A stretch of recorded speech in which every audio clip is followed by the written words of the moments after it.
Good afternoon and welcome to the University of Tampa at Nemoli Family Stadium. Today we've got a softball doubleheader, games 3 and 4 of the season for the Spartans.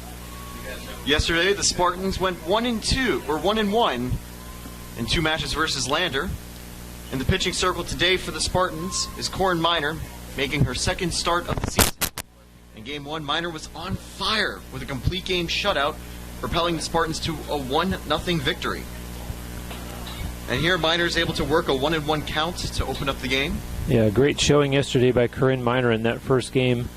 As you mentioned, a complete game victory, 7 strikeouts, only walked 1 batter, and she's right back at it 24 hours later.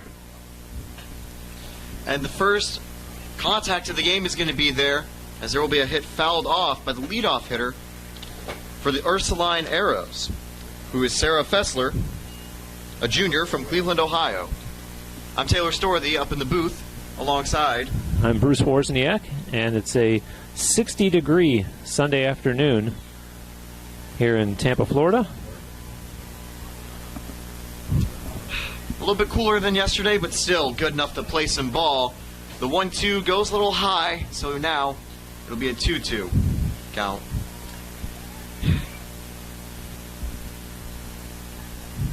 And Miner had an absolutely electric 2 games yesterday, from great fielding at third base and, of course, being an ace in the circle. Although there is a 3-2 count right now, a good eye from Fessler to watch 2 balls go by to bring up a full count for the first batter. The 3-2 pitch here. And it's going to be a strikeout. Fessler thought it was a ball, but nope. It was inside, I think, just enough.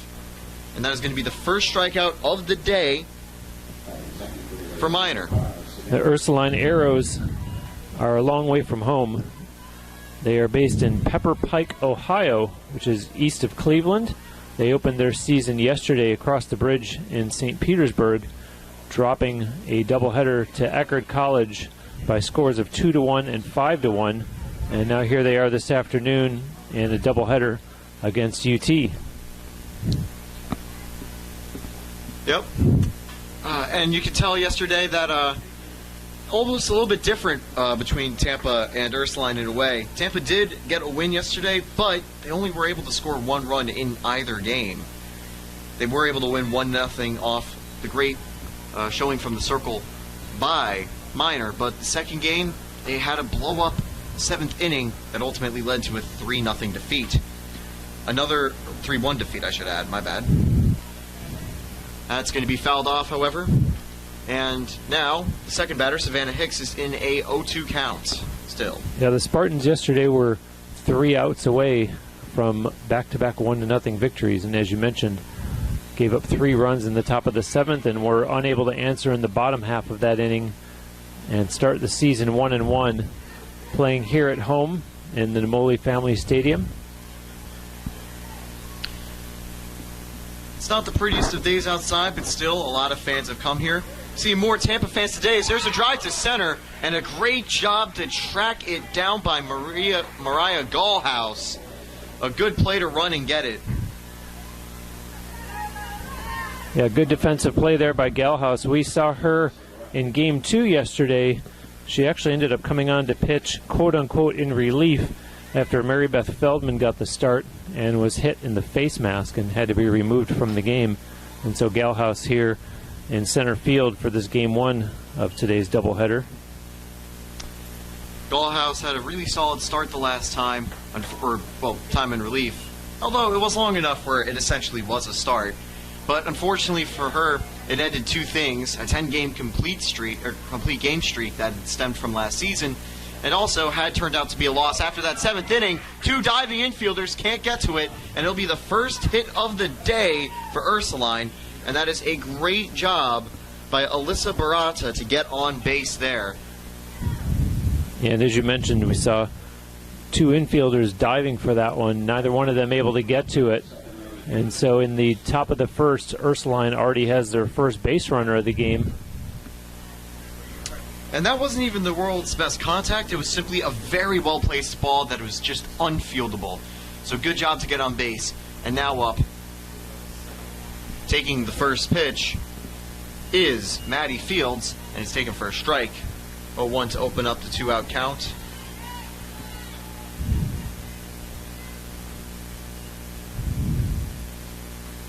That's going to be a little high. Chevalier prevents it from going behind, though. Almost slipped out of the glove right there. The 1-1 here.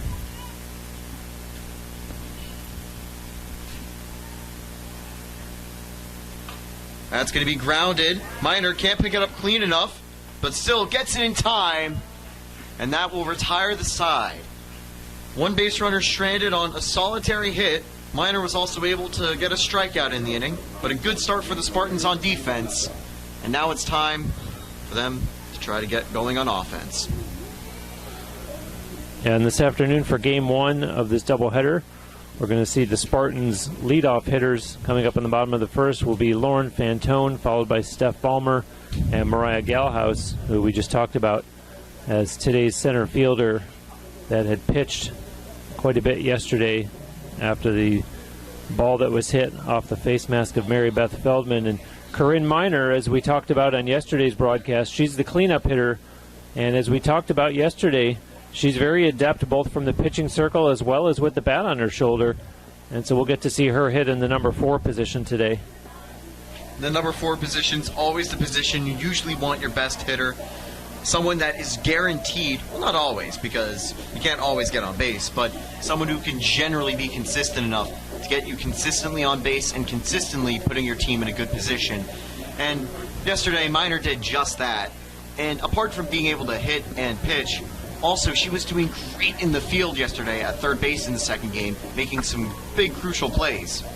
And meanwhile, for the Arrows, their starting pitcher here in Game 1 this afternoon is Nicole Rawlings, a senior from Hamilton, Ohio. Now, an interesting thing about Rawlings is, or she mentions that she actually throws left-handed, which could pose a challenge for some of the Tampa batters.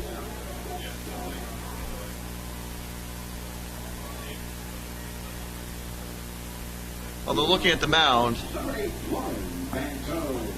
she actually is pitching right-handed from the circle. And Fantone's going to step up to the plate here. Nicole Rawlings did throw 4 1/3 innings yesterday, so this is not her first appearance of the season. Fantone drops the bunts and can't beat out the throw to first. It was a good attempt there, but a good job getting off the circle to field it there by Rawlings. And let's see if Actually, I this... should mention, I don't think that's Rawlings on the mound. It looks like it actually might be Tara Backburns, unless there is just a different jersey.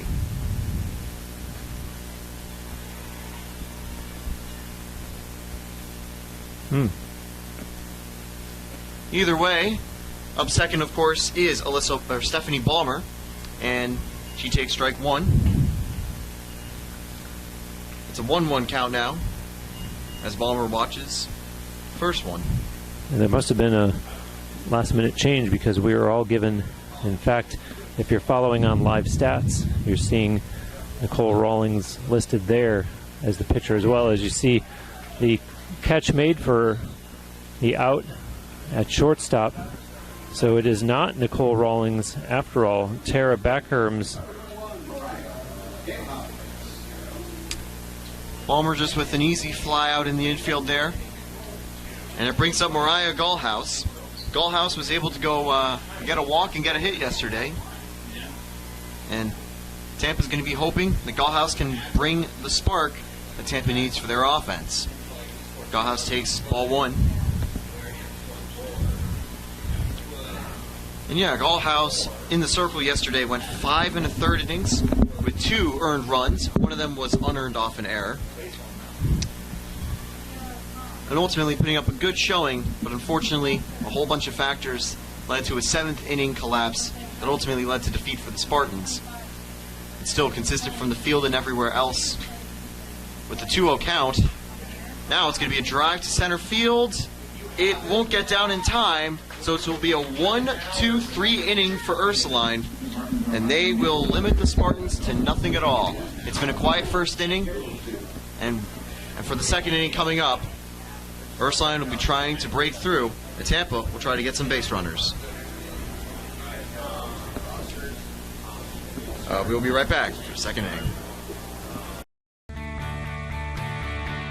This is the University of Tampa.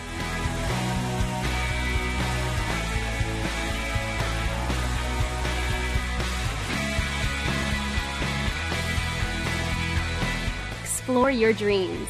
Discover your talents. Get ready to invent, innovate, and be a leader. This is the University of Tampa.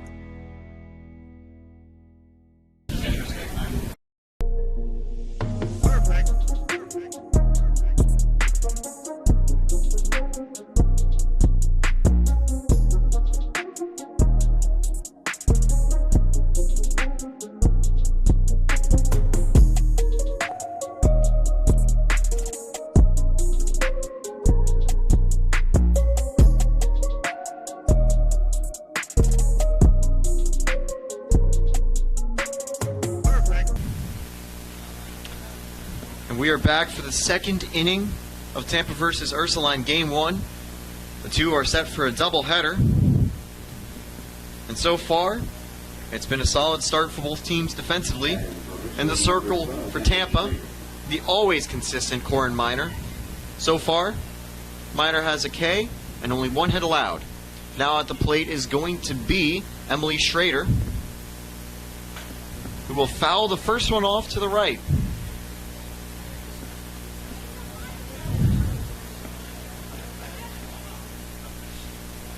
Schrader is a sophomore out of Melbourne, Florida. So having one of the opening games here in Florida, you might imagine that her fans could be some of the Ursuline fans that have come to attend the game. She'll be looking to get a good performance out in front of her family, although she does fall behind 0-2 in the count. As she played in both games of Ursuline's doubleheader yesterday when it combined 0 for 4. Looking for her first hit of the season. She'll have another shot at it right here as Schrader is able to foul off the 0-2.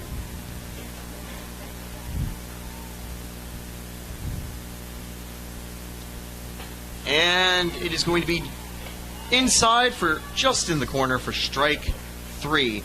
It almost looked a little bit outside, but just right there. So a good, solid at-bat managed by Minor, giving her the second strikeout of the game. Stepping up now for Ursuline is Giovanna Ferreira.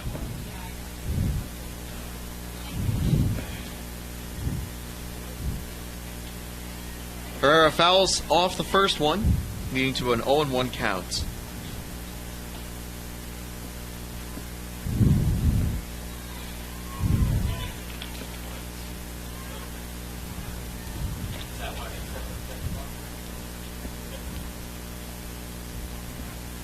And that will be low for a 1-1 count now.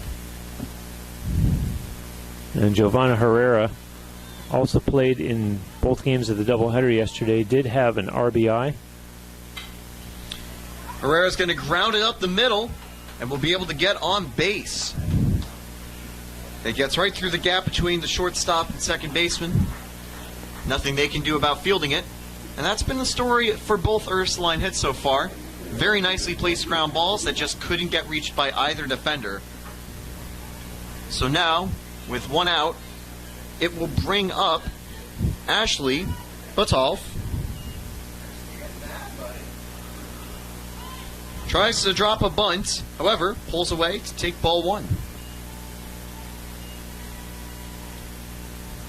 Potentially looking to bunt to avoid a double play. We saw yesterday with both games of the Spartans doubleheader against Lander that the opposing pitcher was checking her wristband repeatedly, and this hitter for Ursuline just did the same thing as you see happening from her coach down at third base, and so they're all consulting the wristband. Potentially could have some strategy, potentially some other things involved. trying to square up for a bunt again. Will actually get it down. A simple play here from third. Really nicely fielded there by Lindsay Harper for the Spartans. She was really Joni on the spot and fielded it cleanly, was able to get the ball over to first in plenty of time, but good awareness, good hustle. Lindsay Harper, of course, making a debut for the Spartans. She was a COVID redshirt last season and didn't make a single in-game appearance, but Harper immediately getting to work in the field. And now at the plate will be Cat Freddy. There's a fly to left field, tracked down, and the side will be retired. Fantone is able to get it cleanly, so another clean inning from the circle from Minor. Only one hit allowed, and also managed to get another strikeout.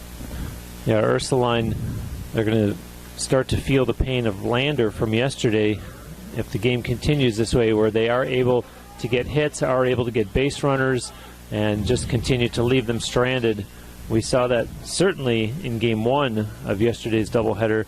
Obviously, very early on here, not ruling anything out. We're only 1.5 innings into this game, and it's 0-0, and it's time for the Spartans to put on their hitting shoes and try to follow suit with what Ursuline has shown so far in their first 2 innings offensively. For Corin Minor, it's going to be a replacement of the pitcher's glove for a batter's glove, as she will lead off for the Spartans in the second inning. Minor went 1 of 6 yesterday, 1 of 5 with a walk yesterday in both games, and is going to try to become the Spartans' first base runner. And we also can confirm, of course, that on the mound for Ursuline is Tara Backherms, the junior from Newton Halls, Ohio. And she's completed her warm-up pitches, and we see Corinne Minor strolling to the plate, getting ready to start this bottom of the second.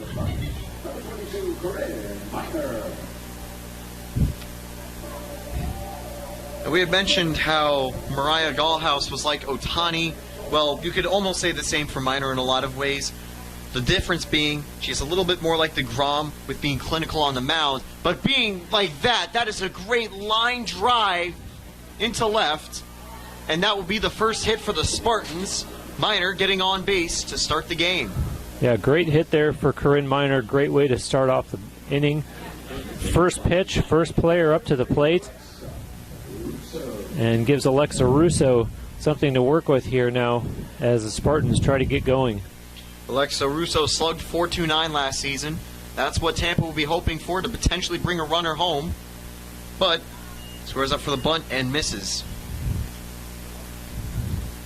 There's an 0-1 count here.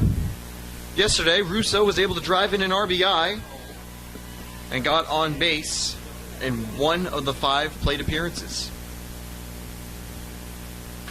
Russo simply dropping it down, and that's a very well-placed bunt, and it will advance Minor to second. Russo cannot beat out the throw. Yeah, Russo is not the fastest runner on the team. At the same time, I think the goal there was absolutely priority number 1, moving up Corinne Minor. If you happen to get to first safely, that's a bonus, but they were able to get Minor moved up, and as a result, the Spartans now have a runner in scoring position with only 1 out. Lexi Chevalier continues her game appearance streak for the Spartans, and now has a chance to try to bring in the first run of the game. Takes the pitch 0-1. Chevalier didn't have the world's greatest games defensively, although I don't think a lot of it was her fault. There were a few really close plays where she almost was able to catch some runners stealing, but she also was able to bring in an RBI from at bat and was one of the team's best hitters. So, overall, a day with some success, a day with a little bit of failure. Alexi is ready to go again, and now is a chance to try to give Tampa an early lead in Game 1. Yeah, collectively she was 1 for 5 yesterday, and is batting here in the bottom of the second with a runner on second. And strike 3, Chevalier goes down in 3 pitches, barely missing the 3rd pitch on a swinging strike, and now puts it to 2 outs here, bringing up Emily Jansen. Jansen looking to have a good bounce-back season here. Started out going 1 of 5 yesterday, which was pretty solid for Spartan hitters as they didn't generate too much offense. Jansen hoping to do more here. Checks up, and it will be ball 1. Solid day defensively yesterday for Emily Jansen, and she is the first base player again this afternoon. Jansen is going to pop it up, and that will retire the side as it is fielded well. Another solid inning in the circle from Tara Backherns, who only surrenders a solitary hit and gets a first strikeout. That's the end of the second inning. We'll be back with inning number 3.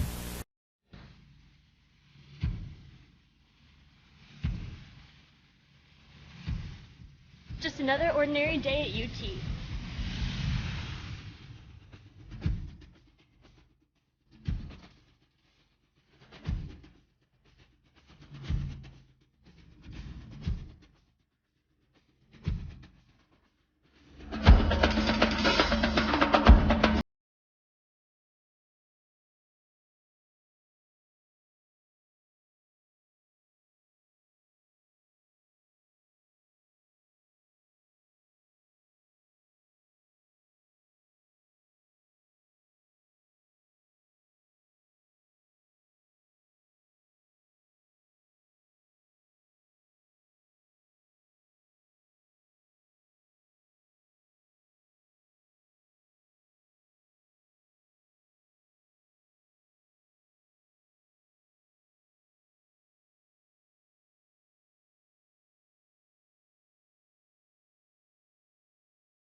It is inning number 3 for game 1 of Ursuline and Tampa. It's been pretty quiet for both offenses, although in the second inning, they both were able to generate a little bit of action. And just like the last half inning where we saw the leadoff hitter be the starting pitcher for Tampa, to start off this half inning, we're going to see the batter be the starting pitcher for Ursuline as Tara Backherms steps into the batter's box against Corinne Miner. And swinging strike on strike 1 for Tara Backherns. Miner was able to get a hit off of Backherns when Hearns was in the circle, and in the batter's box was Miner. But so far, Backherns down 0-2 with 2 swinging strikes. So potentially a reverse when Miner's in the circle and Backherns in the batter's box. The 0-2 pitch here, and that will be high and outside for ball 1. Sarah Fessler and Savannah Hicks scheduled to hit this inning following Tara Backherms. And here comes the 1-2. That's going to be grounded. Actually, gotten a little bit of air, and it'll be a nice single as it is unfieldable. Well, by Lindsay Harper. Harper tried to reach for it, but not enough. So as you mentioned, both pitchers single off of the other pitcher in their offensive debut of this game. Game 1 of a doubleheader. That brings up Sarah Fessler. Fessler looked to show bunts, but pulls it away for ball 1 as the first pitch is outside.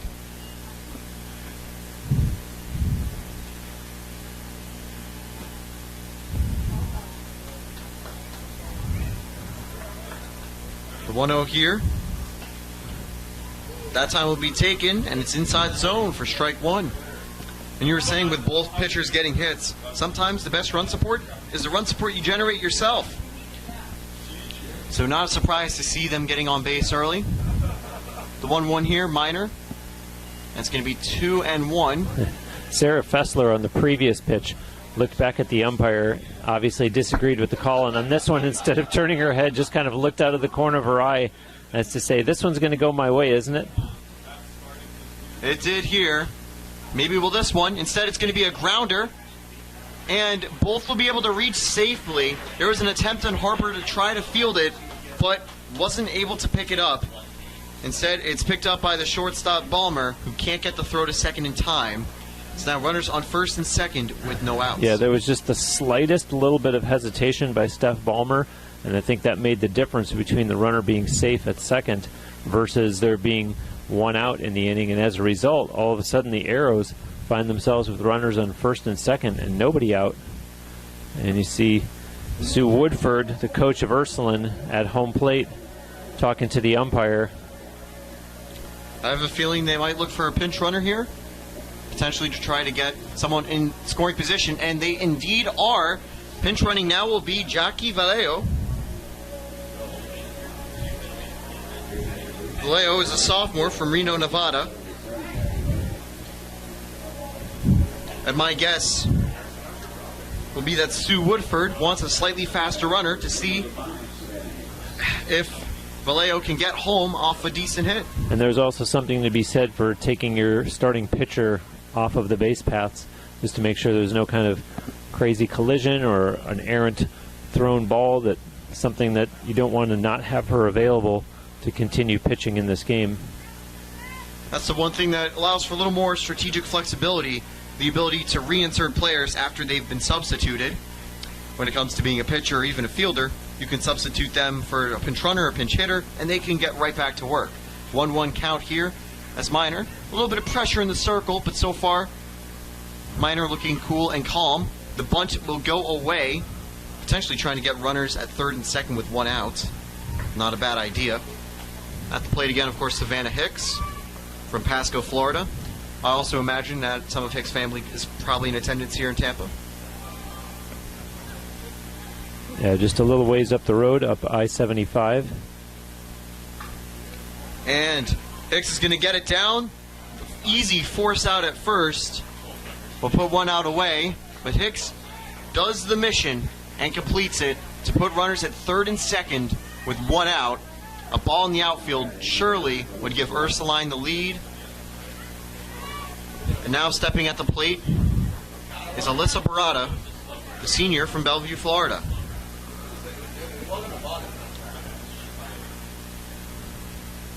The first pitch, a swing and a miss.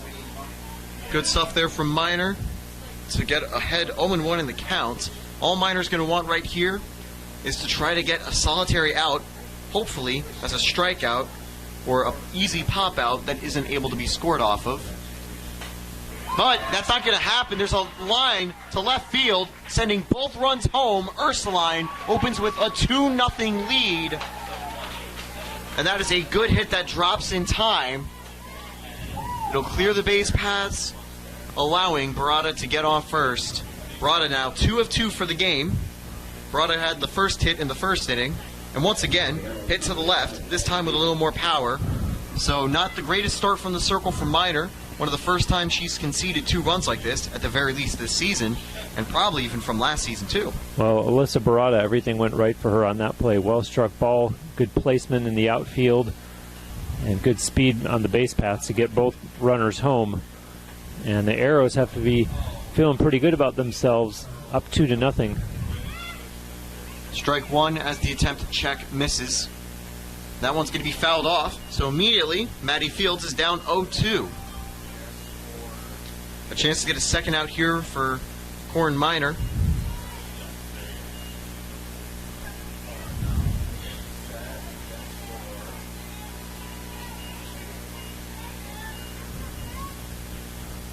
The 0-1. That'll be fouled off again. Yeah, it's an important at-bat for both teams. Obviously, the Spartans want to stop the bleeding and get an out here and get one out closer to ending the inning. And for the Arrows, an important at-bat, because another base hit, you're going to have the Spartans scratching their head, and hopefully they'll continue the momentum. And they do continue the momentum, as the runner is going to go all the way to third base. And that is not going to be fielded well at all in right field. And it is now a 3-0 ball game. As you could see on that play, trying to pick it up was Devin Hammonds. But unfortunately, Hammonds on the slide let the ball get behind her, which allowed Alyssa Barada to just simply jog home. And also, it gave Ursuline a double. So it's a good job there from Maddie Fields to drive in a run. and things going bad to worse for Tampa. Yeah, clearly the coach of Ursuline, Sue Woodford, was waving her around, but still some good heads-up base running by Alyssa Barada, though. She saw the outfielder not field it cleanly, started to go for third, and then the door opened to come all the way around and score. And so all of a sudden in the top of the third, as I was mentioning, that's why it was such an important at-bat, because now the Arrows really had the momentum going, and the Spartans, you saw them all converge on Corinne Miner in the pitching circle and try to get things settled down. Definitely try to make sure Miner's nerves are in check. At this point, conceding 3 runs like this from the circle, there's got to be a lot of pressure. It's up to Miner to try to stop the bleeding. And let's not lose sight of the fact that there is a runner in scoring position again, as the batter ended up at second on that mishandle in the outfield. So now there's an 0-1 count here, 1-1 count here. The 1-1 here from Miner. That's going to be lined down the third base line, but just too far to the left. Yeah, and Maddie Fields, base runner at second. She's ready to run. As Ursuline knows, you do have to put up a lot of offense against this Tampa team, and they'd love to pad this lead even more. Keep in mind that there's just one out. Ursuline have done everything right so far. They've gotten runners on early, and in the third inning, they've been able to send 3 home. That one will be fouled off again. So a strong at-bat here from Emily Schrader to keep the at-bat alive.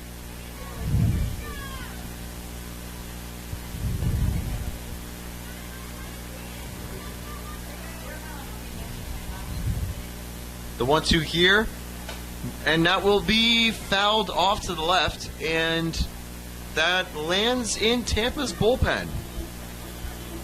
Well, actually, I think it hit one of the cars. Oh.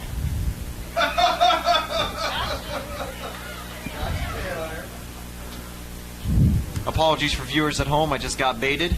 But either way, the batter is able to foul off another pitch from Miner, doing a good job from the circle.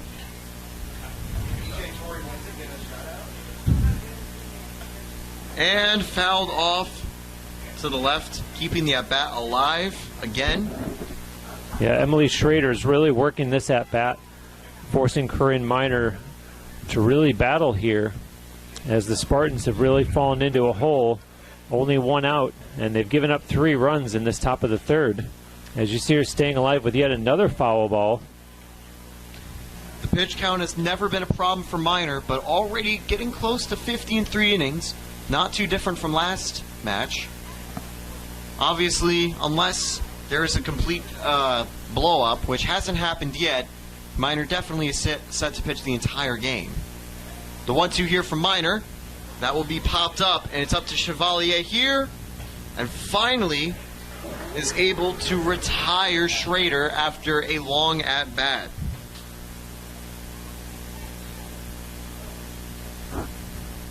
Two outs here, and it brings up Giovanna Herrera, who is 1 of 1 today.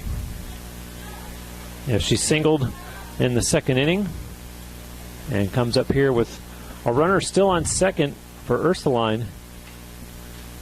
The pitch inside is fouled off. Herrera starting out down 0-1, and any hit that was just like the one that Herrera had in the first inning potentially could make it a 4-0 ball game. Miner hoping to not have that happen. Herrera hoping to be able to convert with a runner on. The 0-1. That's going to be taken inside for strike 2. The throw back to second won't be in time. Good heads-up play there by Lexi Chevalier behind the plate, trying to catch Fields off of second base. The 0-2 here, and there is going to be a fly out to short if it's fielded. It is. The third inning is over. Not a great inning from the circle for Miner. It's a 3-0 lead here for Ursuline. Tampa looking to respond in the bottom of the inning. And the Spartans They'll come to bat in the bottom of the third and have their 8, 9, and 1 hitters. So we're going to see Kate DeSimone, followed by Devin Hammonds, and then back to the top of the order, and Lauren Fantone. And UT needs to get to work right away now because the Arrows have built up a 3-0 lead, and the Spartans have just 1 hit through their first 2 innings at the plate.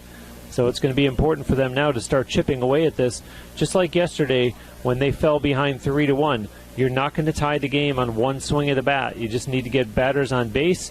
You need to get runs across the plate and chip away at the deficit and try to get this game tied up.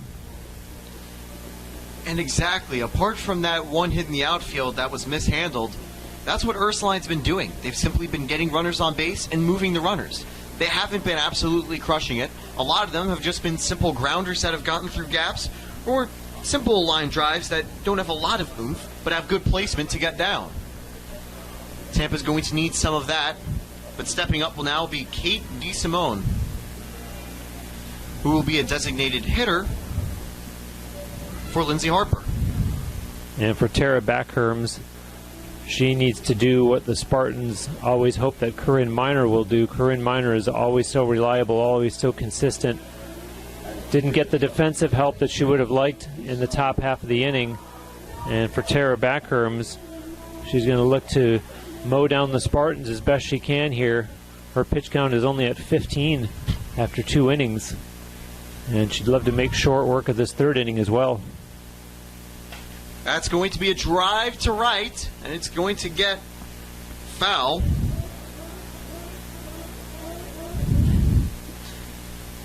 So a good opening swing there that is fouled off by DeSimone. But yeah, great game from the circle so far from Backherms. That one's going to go inside 1-1. Backherms also plays in the outfield from time to time for Ursuline.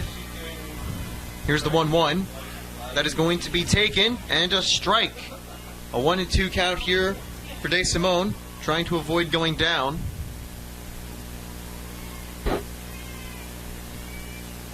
The 0-2 pitch. That's going to go down in the dirt. The count goes to 2-2 now. The home plate umpire is Peter DeRosa, while Russ Cromley works the infield. They will switch for game 2. And that is taken, and just going to miss for ball 3. A good job to work it back to a full count after going down 0-2 by Kate DeSimone. A chance here to try to get on base would be the second Spartans base runner. Here's the pitch. That'll be fouled away, keeping the at-bat alive. UT wearing their all-black uniforms today. They had white uniform tops on yesterday. And as I mentioned, Ursuline, they were in action with a doubleheader yesterday as well. Both of these teams very busy weekends. The full count pitch fouled off again by DeSimone. And an interesting thing for DeSimone is that a lot of the action that she had last year was from the circle, having played 2 innings with 2 strikeouts and only allowing a couple runs. DeSimone also has the most wins in her high school for pitching, so if things don't go super well for Miner, DeSimone could always step into the circle if need be. There's a fly to right field that'll easily be picked up for the first out. Still, nonetheless, though, a good job by Kate DeSimone to work along at bat. Those are the types of at-bats that you can go back to the dugout and say, listen, we're able to try to get a little bit of wear and tear on this pitcher. Even if it doesn't result in a runner on base, it might help us later down the line. Yeah, try to tax the arm of Tara Backherms as best as you can. And as you had mentioned, hoping that maybe she could have gotten on base, perhaps through a walk, but flies out to right instead. The first pitch, it hits the outside corner for strike 1. Devin Hammonds at the plate.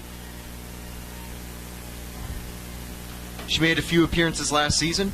Her first one so far for the Spartans this year. Takes it 1-1.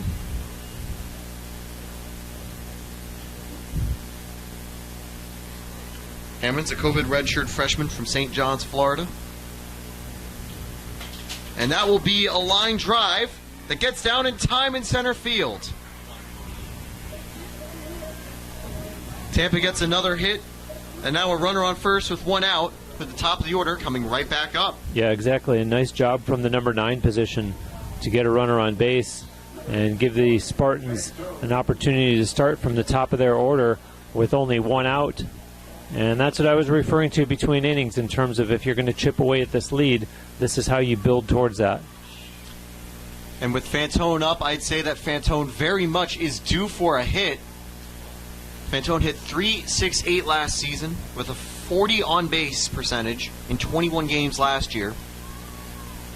So far, Fantone drew a walk, but hasn't had a single hit yet. The 1-0 after drawing a ball, that time will be very much down the middle for strike one. Fantone led off this game with a ground out. And she'd love to get on base and move Hammonds up at least to second, if not further. There'll be a grounder that's not fielded well enough at second base. The shortstop with a great attempt to try to save it, but it won't be there, allowing for a nice single and first hit of the year for Fantone, now putting a Spartan runner in scoring position. That's not very different from the play where the Spartans defensively, I had mentioned Steph Ballmer hesitated just long enough, and it resulted in the Ursuline base runner being safe at second, and you saw there just not enough time, split second too late, and the Spartans are able to get a runner at second, not to mention first as well. And there's going to be a blooper to second, and that'll be the second out of the inning. So the at-bat for Ballmer goes incredibly quick and doesn't yield any result there. That helps the Spartans. Mariah Galhouse, however, comes up to bat, and we know what she's capable of offensively. The Spartans still optimistic here, especially with a runner in scoring position. And let's see what she can do after having flown out to center field back in the first inning. We know that Galhouse is incredibly strong in the batter's box and also from the circle. Galhouse could be just the spark that Tampa needs to try to close the deficit a little bit. The 1-0 taken for 1-1. Again, 2 runners on with 2 outs for the Spartans. They're going to want to try to convert here. The 1-1 pitch. And that's going to go right in the dirt. 2-1. And for Backherms, this kind of becomes the same situation as we faced in the top half of this inning, where you want to get the out because you don't want the Spartans to build up any momentum. And likewise, if you're the Spartans, you'd certainly love to continue this and get in her head a little bit. And there's a hit to center field. It will drop, and the first Spartan run will score. Galhouse going 2, safe at third. Runners at third and second with 1 out. Galhouse is able to put Tampa back in the game. And now Corin Miner looking to make some amends and try to get this game level. Another ball that just falls in the perfect spot for Tampa. Drops in front of the center fielder. And great awareness on the base paths as the Spartans not only push a run across, but end up with a runner at second, and then down at first, or excuse me, down at third. They place one more runner that much closer to getting this game within 1 run. And Corinne Miner, very much the player that you want to have coming to the batter's box in this situation. And this is what I talked about, was that now it's in the head of Tara Backherms, just as it was for Corinne Miner when the Spartans were on defense. And so let's see if the Spartans can continue to put their foot on the gas just in the same way that Ursuline did in the top half of the inning. Miner takes the first pitch just outside for ball 1. Miner yesterday was able to go 1 of 5 with a walk. So even if Miner hasn't been great pitching so far, we always know that Miner can make up for it on the base pass and with her bat.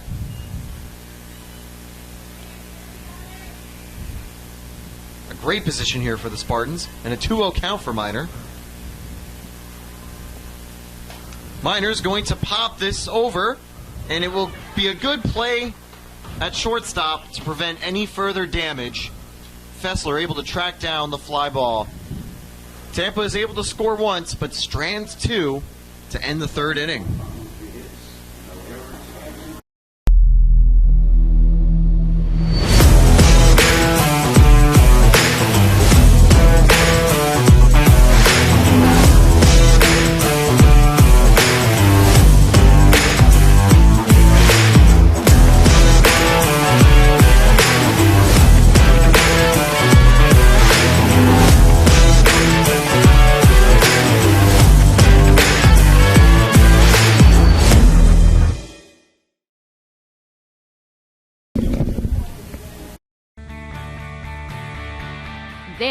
is the University of Tampa.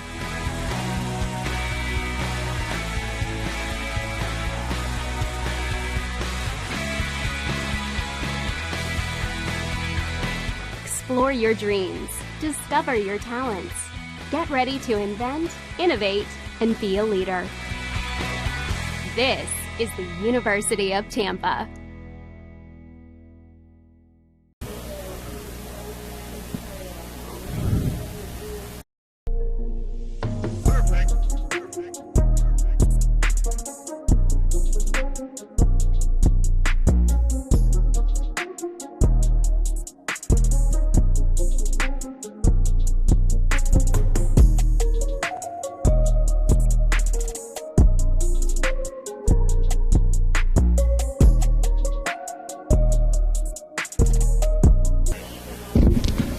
Bottom of the order coming up here for Ursuline in the top of the fourth inning. Their number 7 hitter, Ashley Butoff, will lead things off, and then she'll be followed by Kat Ferretti and their number 9 hitter, who is today's starting pitcher, Tara Backherms. And for Butoff, you saw the first pitch in there for a ball from Corinne Miner, who just wasn't able to get the ball to drop offensively in the bottom of the third and shut down what looked like it was going to be a Spartans rally. Game currently sitting at 3-1 in favor of the visitors. It was a good chance there for Miner, but unfortunately just barely not enough distance. It was also a good job by the Ursuline shortstop, Sarah Fessler, to be able to track it down and make the catch, because that wasn't the world's easiest catch either. You need to have a few of the legs to get just into the outfield slightly and make sure you get it in the glove. The 2-1 here, strike 2, 2 swinging strikes in a row, and Miner on the circle trying to get the first out of the inning here. So far in the game, Miner has 2 strikeouts, but also has surrendered 6 hits, alongside 3 earned runs that give Ursuline the 3-1 lead. Ashley Butoff showing bunt and now swings through it instead. Foul tip. She hit into a sacrifice in the second inning. And the Spartans would love to get a 1-2-3 inning here and get right back to work offensively. Not allow Ursuline any opportunity to build any kind of offense, since they already have a 2-run lead over the home team. That'll be for the goal for Tampa. To also not give Ursuline's pitcher a lot of time in the rest. Get her back in the circle as soon as possible. The 2-2 count after another foul. It's going to be grounded to second, and there is a little bump in the field that I think causes just that slight hop of the ball that we saw earlier with Tampa that allowed them to get on. And for here, it allows for a nice hit for Butoff. Yeah, and I saw Alexa Russo, just the look of frustration, kick the dirt a little bit, and it's frustrating because that wasn't a misplay by her. It was something on the ground that the ball hit that prevented her from fielding it cleanly. And so as a result, the Arrows have another base runner. And you see there, Kat Ferretti showing bunt as well.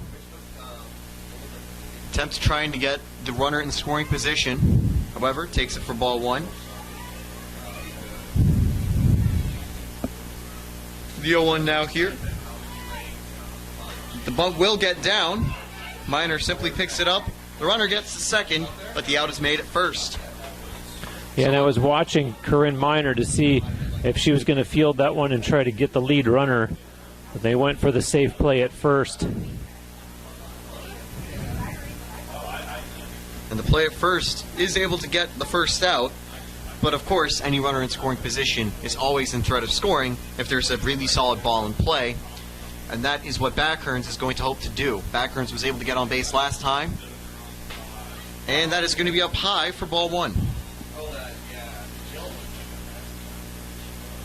Backherms would love to help her own cause, just like she did with the single in the third inning.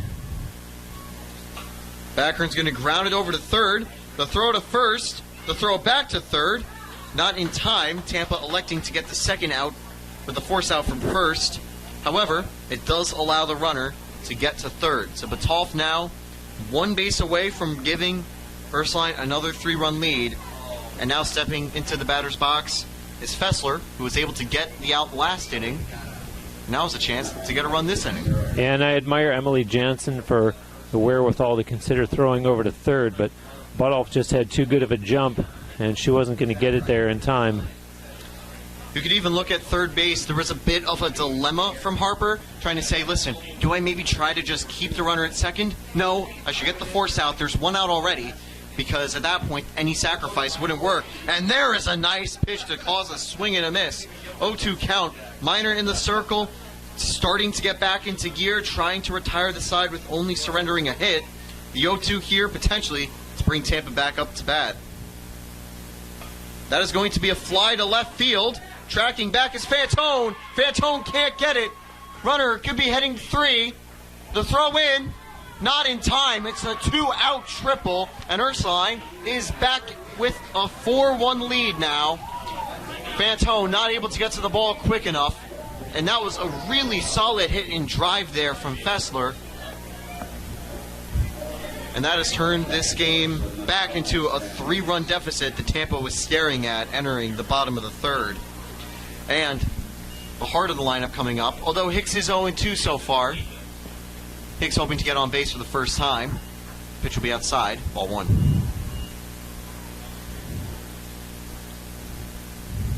So emotionally draining when you've got 2 outs on the opponent. You see something like that happen, and the Spartans just need to continue to work here and try to bounce back, both defensively as well as when they get their at-bats.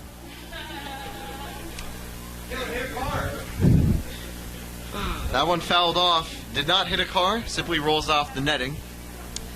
But exactly, Tampa needs to get out of this and needs to get back up at the plate and start to control itself on offense.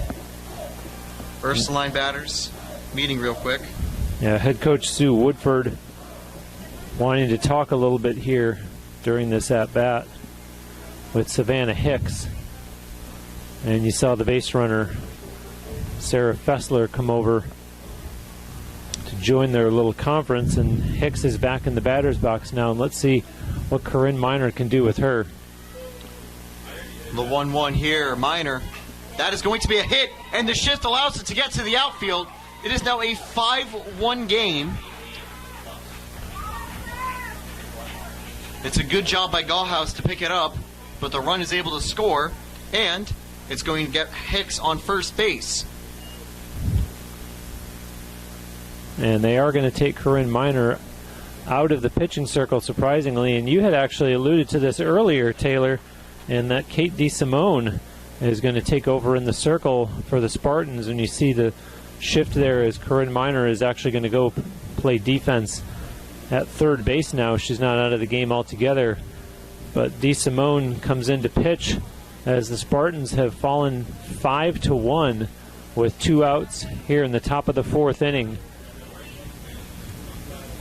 And a tough afternoon for Corinne Minor, who is always so reliable, and just tough for her to watch this Ursuline lineup just place the ball all over the field and convert 5 runs in the space of 1 2/3 innings.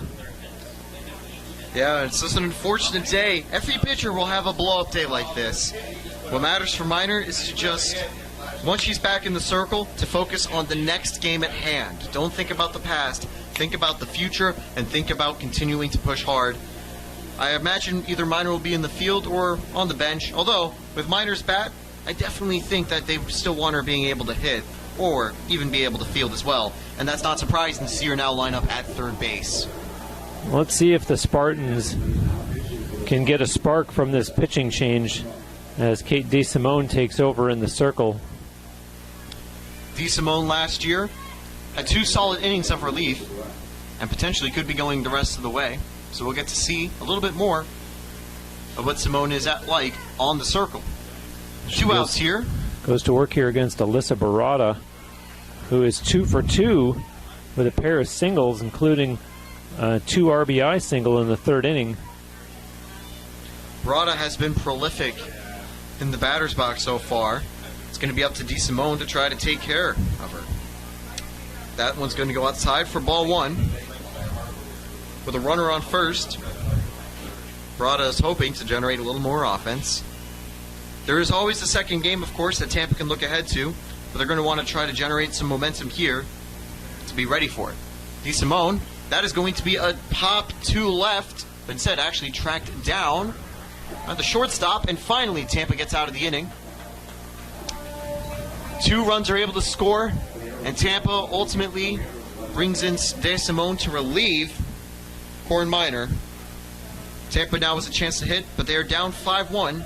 Things not looking great for the Spartans. It's got to feel good for Kate DeSimone, though, to come in and see your team down by 5-1, and you're not expecting to pitch. All of a sudden you have to come in, and mind you, you have to face the number 3 hitter and a player that's 2 for 2 at that point in the game. So to be able to get her out, be able to end the inning, and let your team exhale, hit the reset button, and try to go to work on offense, it's a little bit of a shot in the arm, and it's just little things like that it takes. The Spartans are not looking ahead to Game 2. They're going to try to figure out a way to get themselves back into this game.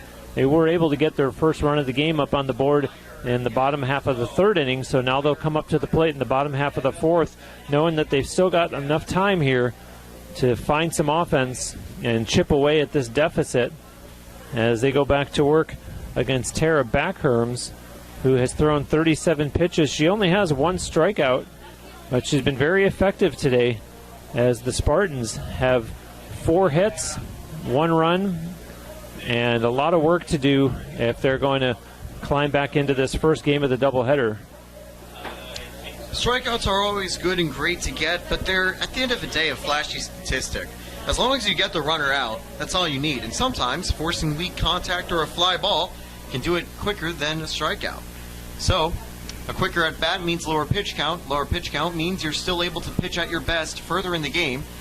So I'll have to see how Backherns does in the circle this inning. Alexa Russo leading things off for the Spartans here in the bottom of the 4th. She hit into a sacrifice back in the 2nd inning. Russo this time is going to line it to right, but it'll be a simple fielded ball to put the first out away. That'll bring up Lexi Chevalier. Chevalier is 0 for 1 in this game, and she struck out back in the 2nd inning. Chevalier is the leading slugger for the Spartans with 2 home runs last season. And that will be fouled away off the top of the netting, not into the parking lot. The 0-1 count here. Chevalier from just nearby, and Chevalier takes it, and that's a great off-speed pitch in the zone, putting her down 0-2 in the count. Chevalier trying to avoid a strikeout here. One of the many local products on the Spartans roster. It's going to be a ball taken outside. 1-2. Chevalier stays alive.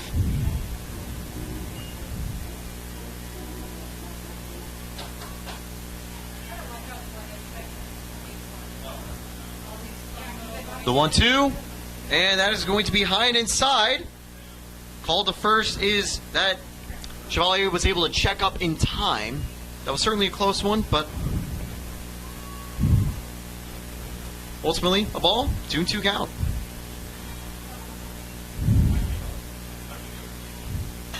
That is going to be a hit that gets down in the outfield, and Chevalier will generate a little bit of offense. 1 out, and now a runner on first. Yeah, great hit by Lexi Chevalier. And you almost kind of want to put behind you that out by Alexa Russo, very first pitch, flies out, and just like that, she's retired. So it's almost kind of a case of where the inning starts there. And now Lexi Chevalier gives the Spartans a base runner and something to work with here for Emily Jansen. Jansen takes the pitch outside, and immediately the Arrows catcher, not Backherns, trying to look on the graphic, Schrader, looking to first base, trying to make sure there's no shenanigans on the base path. That is going to be a pop fly that falls to Backherns, and now 2 away. Jansen not able to generate anything here, and now it'll bring on the pitcher, Kate DeSimone. That's a tough break for Emily Jansen. Just unfortunately got under that one too much.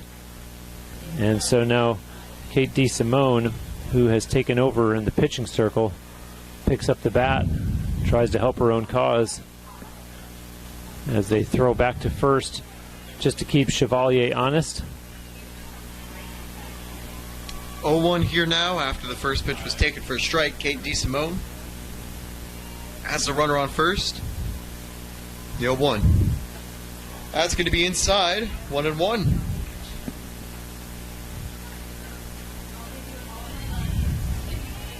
Been a couple of balls that have gotten away a little bit from Backherm, coming awfully close to the Tampa batters. And there's going to be a grounder to first, and that will retire the side. One hit allowed, but nothing else. Backherm's another solid inning from the circle. A 5-1 Ursuline lead entering the top of the fifth.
We are back now, top of the fifth. Tampa down 5-1 to Ursuline. Kate DeSimone on the mound in relief. DeSimone will now open up the inning, facing off against Maddie Fields. Fields so far was able to get on base, going 1 of 2. Here's the pitch. Strike one. That's a good pitch that Fields swings and misses on.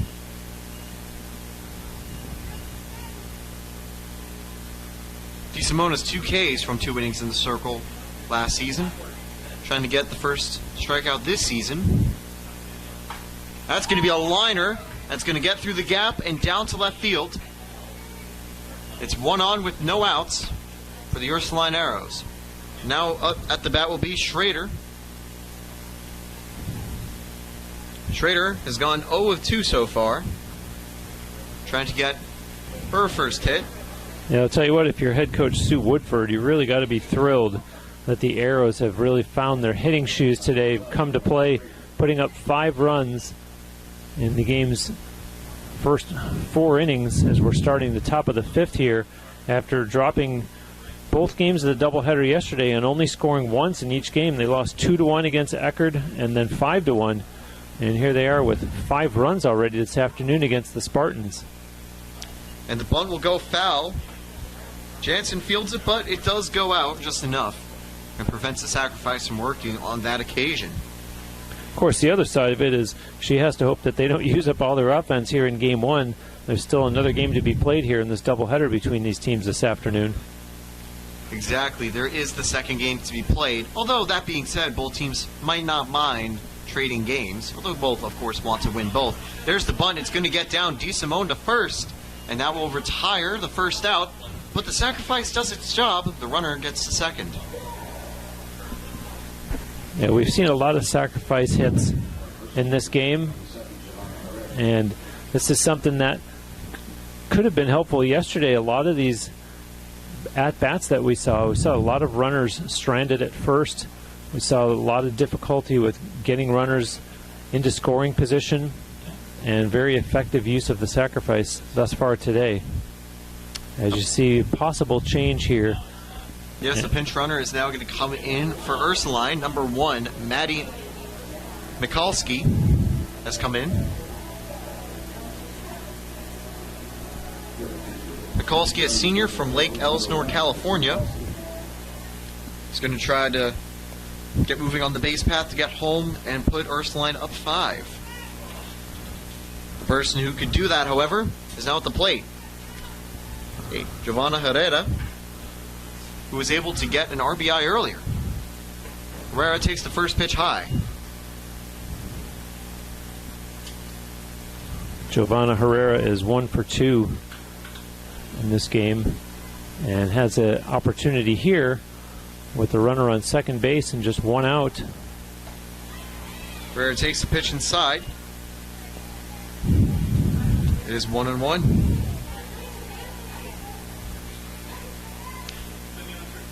1 on, 1 strike, 1 ball, and 1 out. The 1-1 here is going to be taken. Strike 2. Herrera down 1-2, and a chance for DeSimone to try to get her first strikeout in the circle today.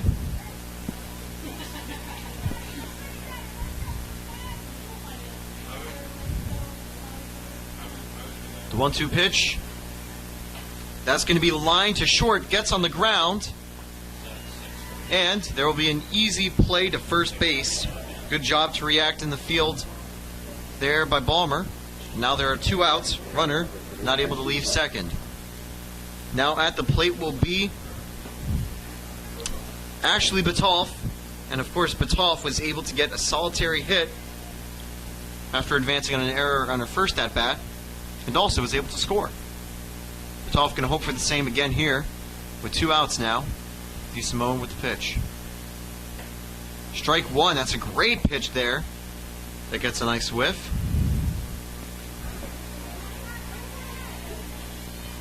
DeSimone might just be breathing a little bit of a sigh of relief having gotten that second out courtesy of the throw from Steph Balmer, as now there's 2 away. The 0-1. The bunt is going to be dropped. This time trying to get it with a hit. The throw to first. Safe. Safe by a step. A great play from Chevalier, but safe by a step. The bunt for hit actually works, although the home plate umpire is now going to be conversing with his counterpart. Going to have to see whether that call could be changed or not. Maybe trying to look for some clarification. Yeah, Leslie Cantor came charging out of the UT dugout right away and immediately pled her case with the home plate umpire. So you see now the conversation going on between Peter DeRosa and Russ Cromley, and in fact, they've reversed the call here. It's an out. So Chevalier, what a play to get the throw to first. And I think she did just get that barely in time. So that will retire the side. Credit Leslie Cantor for making the case to the umpire. And now you see out in the pitching circle Sue Woodford, the coach of Ursuline, asking for an explanation, as they certainly had hoped to pour salt on the wounds. But the at-bat is over with for the visitors, and so now Tara Backerms will go back out for her warm-up pitches prior to the bottom of the 5th inning, as time is starting to become a little bit of a factor here for UT if they're going to get back in this game. And again, it goes back to when there's 2 outs, it's so crucial to get that 3rd and final out and not let the team that's batting continue to do anything offensively, and it looked like that's what was about to happen until they overturned the call. And so as a result, we're going to see the Spartans batting here in the bottom half of the inning, starting with their number 9 hitter, which is Devin Hammonds, and then we'll come back around to the 1 and 2 hitters in the person of Lauren Fantone and then Steph Balmer. The last time that Hammonds was up, Hammonds was able to get on base and score Tampa's solitary run on the base paths. So Hammonds going to be hoping for the same here.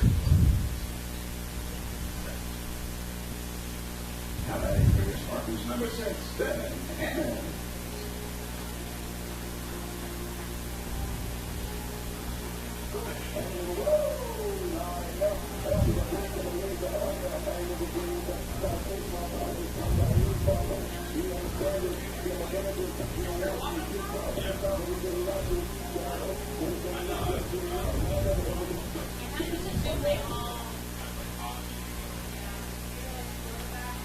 little bit of a delay there. Now we're ready for the first pitch of the bottom half of the 5th inning. I'll be taken outside for ball 1. Hammonds with a good eye.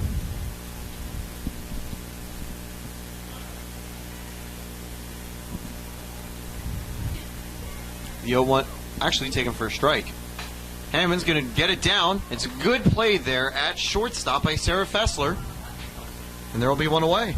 Yeah, Fessler's had a nice game both at the plate as well as defensively. And you see her make that play there at shortstop.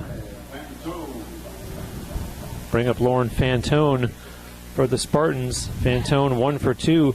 As much as it seems like the Spartans haven't done a whole lot, it's kind of overshadowed by how much the Arrows have done. The Spartans do have 5 hits and now make it 6, as you see Fantone with a single to right field. And Fantone is able to get on base again after going 0 of 5 in the first 2 games. She's starting out 2 of 3 today, so a good stuff here. That's more of the stuff we like to see from one of the most prolific hitters for the Spartans. Having a 3.68 average last season is an incredibly tough feat to do. So good to see Fantone back up and running. 1 out, 1 on first. Stephanie Ballmer now up. Ballmer's going to take it, and that will be strike 1. Steph Ballmer with an opportunity now. What with there being a runner on base and only 1 out. Let's see if she can get her first hit of the game here and keep things going offensively for the home team. Ballmer's going to line it into the dugout. That'll be foul for now. 0-2 count.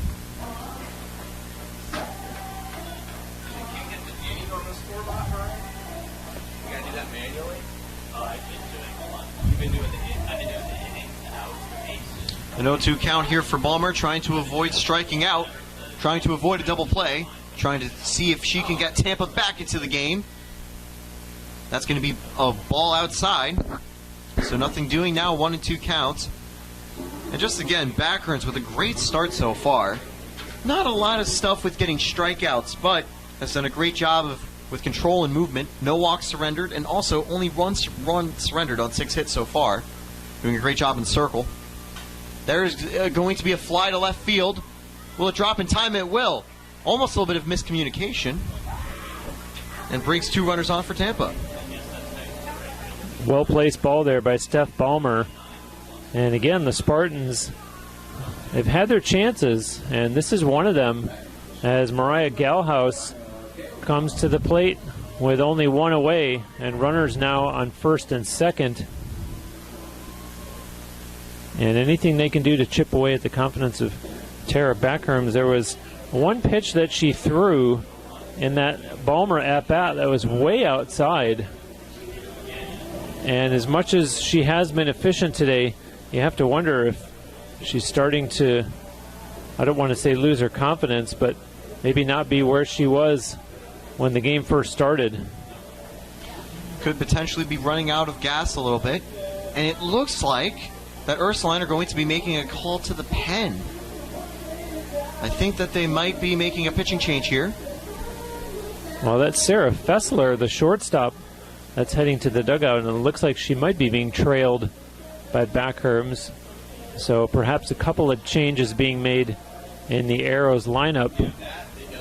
The umpires are over talking to Leslie Cantor, the Tampa coach, obviously passing along those changes.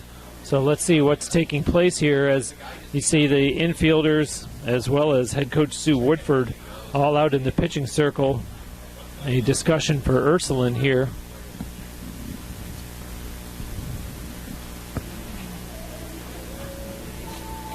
And so the Spartans a little extra time here to talk about some strategy as they've got a couple of base runners and a chance to try to climb back into this game. They're trailing 5-1, and they've been out hit 10-7 thus far. And would really love to try to find a way to win this game. They were 1-1 yesterday, playing games against Lander. And for the Spartans, when it comes to getting hits, they just haven't been able to convert a lot of runs. But we do see a pitching change here, and so there will be a replacement on the mound. Who was originally slated to be the starter, comes in relief. Nicole Rawlings, the lefty thrower out of Hamilton, Ohio, will now be in the circle.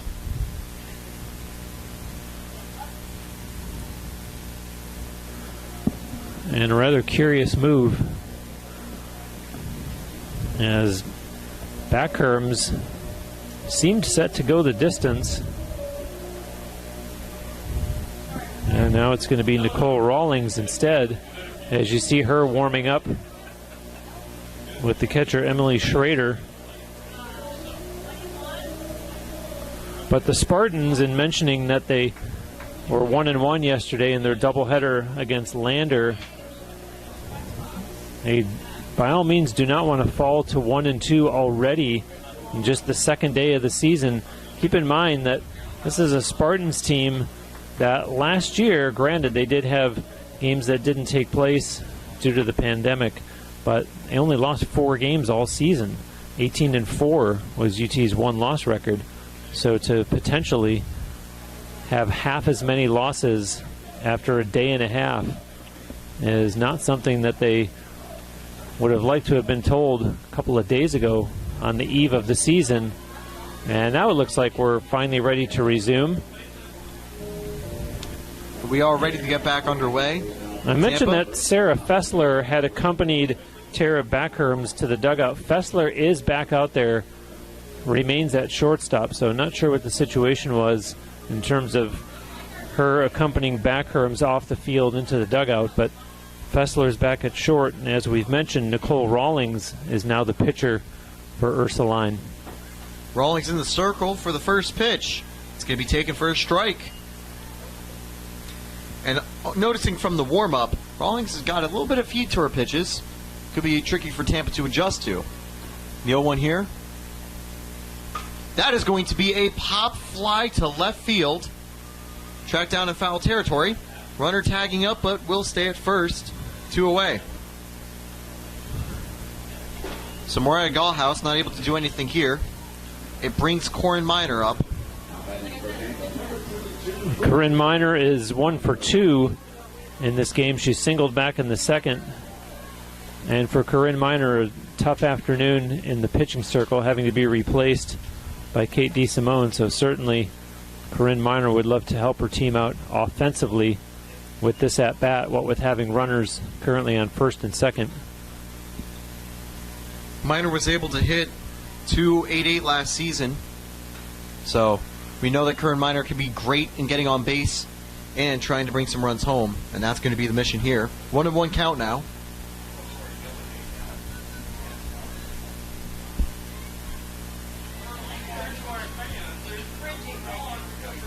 The 1-1, that'll be taken inside. The ball's going to get away from the catcher. And now, both runners advanced. Spartans have 2 runners in scoring position all of a sudden, and Corinne Miner should be licking her chops here. Great opportunity as the door has swung open for the Spartans to narrow the gap if Corinne Miner can come through. That's going to be a pitch taken for a strike 2. That looked outside. It did look just a tad outside, potentially right on the line. Then again, we do have a slight angle to the right, a little bit hard to see up in the booth. The 2-2 count. Miner's going to line this to right. Can it get down? It won't. Not in time. And once again, the Spartans can't score the runs. Herrera, good job tracking it down. And the 5th inning comes to a close. Tampa gets 2 runners, but can't score either.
6th is getting ready to be underway. Ursuline is leading 5-1 in Game 1 of a doubleheader here at Namoli Family Stadium. DeSimone back in the circle to get ready for another inning of work. In the batter's box right now is Kat Ferretti, who is 0 of 1 so far. Ferretti is going to send that to center field. Mariah Galthouse tracks it down very easily. 1 away. And the Spartans need a lot more of that if they're going to quiet Ursuline for the rest of this game. As Tara Backherms comes up to bat, we saw her removed from the pitching circle in the the bottom half of the last inning. Backherms takes ball 1. Backherms had a great job in the circle today. 4 1/3 with 7 hits, strikeout, and 1 earned run. That'll be fouled backwards. 1-1.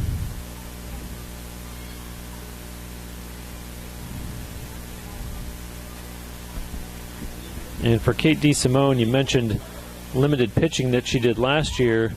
This is really, I don't want to say an audition, but an opportunity for her to show Leslie Cantor what she can do. I don't even want to say when needed in a relief situation, but to be looked at as a future face in the circle for hopefully a lot of work for a few years to come for the Spartans. And so far, DeSimone has done just that from relief. Already has 1 2/3 innings under her belt, with only 1 hit allowed. A 2-2 count now. DeSimone trying to get her first strikeout. That's going to be high and outside, full count now. And it's a good job here from Backherns to draw a full count. Backherns 1 and 2 so far.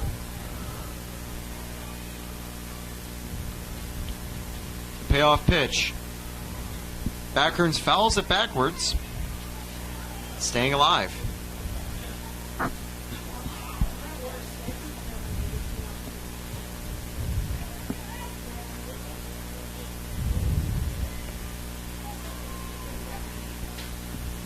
The full count once again. That will be a pop fly. Chevalier not able to get it.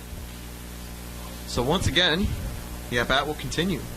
Yeah, Backherms has fouled off a couple pitches that, fortunately for her, have been just a little bit too far back and have hit the netting that Lexi Chevalier was, as a result, not able to play.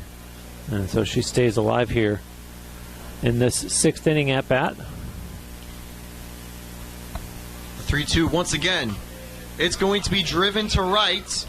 Tracking it down will be Hammonds, but it's going to be a long at bat that ends in a single for Backherns.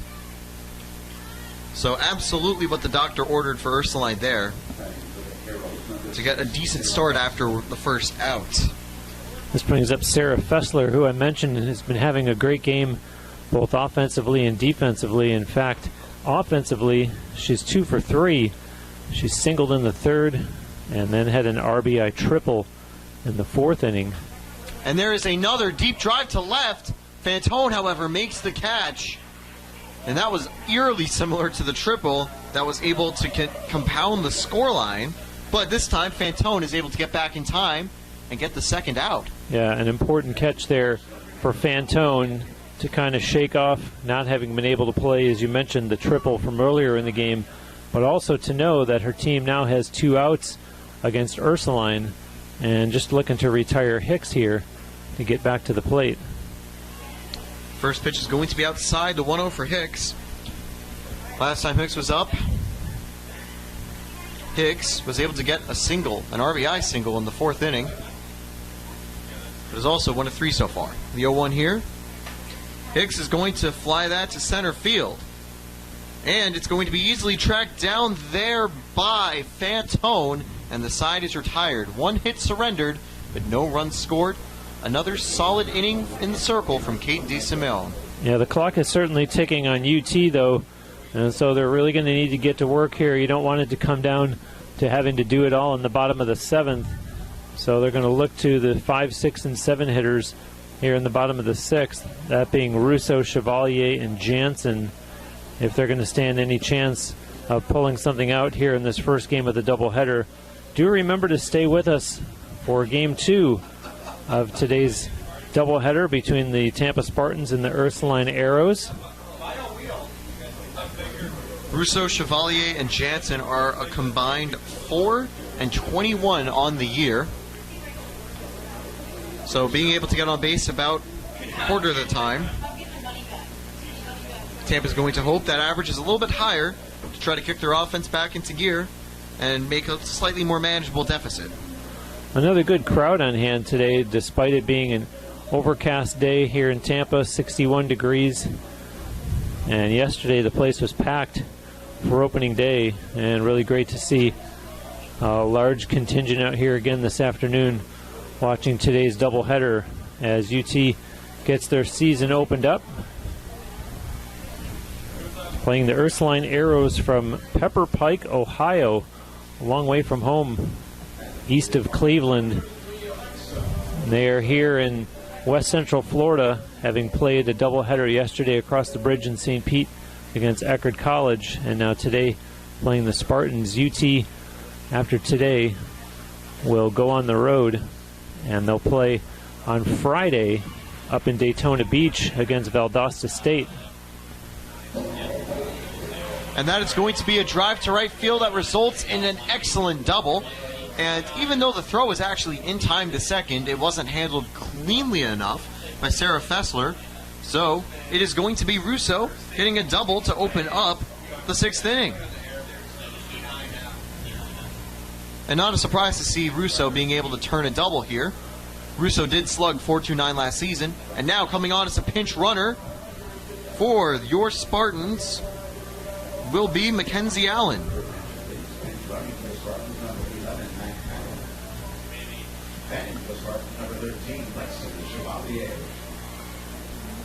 Lexi Chevalier coming to the plate, 1 for 2 in this game so far, struck out in the 2nd and then singled in the 4th, and a nice opportunity for her here with the runner in scoring position as Mackenzie Allen comes in to run at second base, and Allen's going to get the chance to run as you see the single to center field, and so runners on the corners now to start this bottom of the 6th for UT with none out. 0 outs, runners on the corners. That's a great start for Tampa. And Allen might have been able to go home if she had ran it first, but that looked like it could have been fieldable, so smart to stay at second until she saw it drop.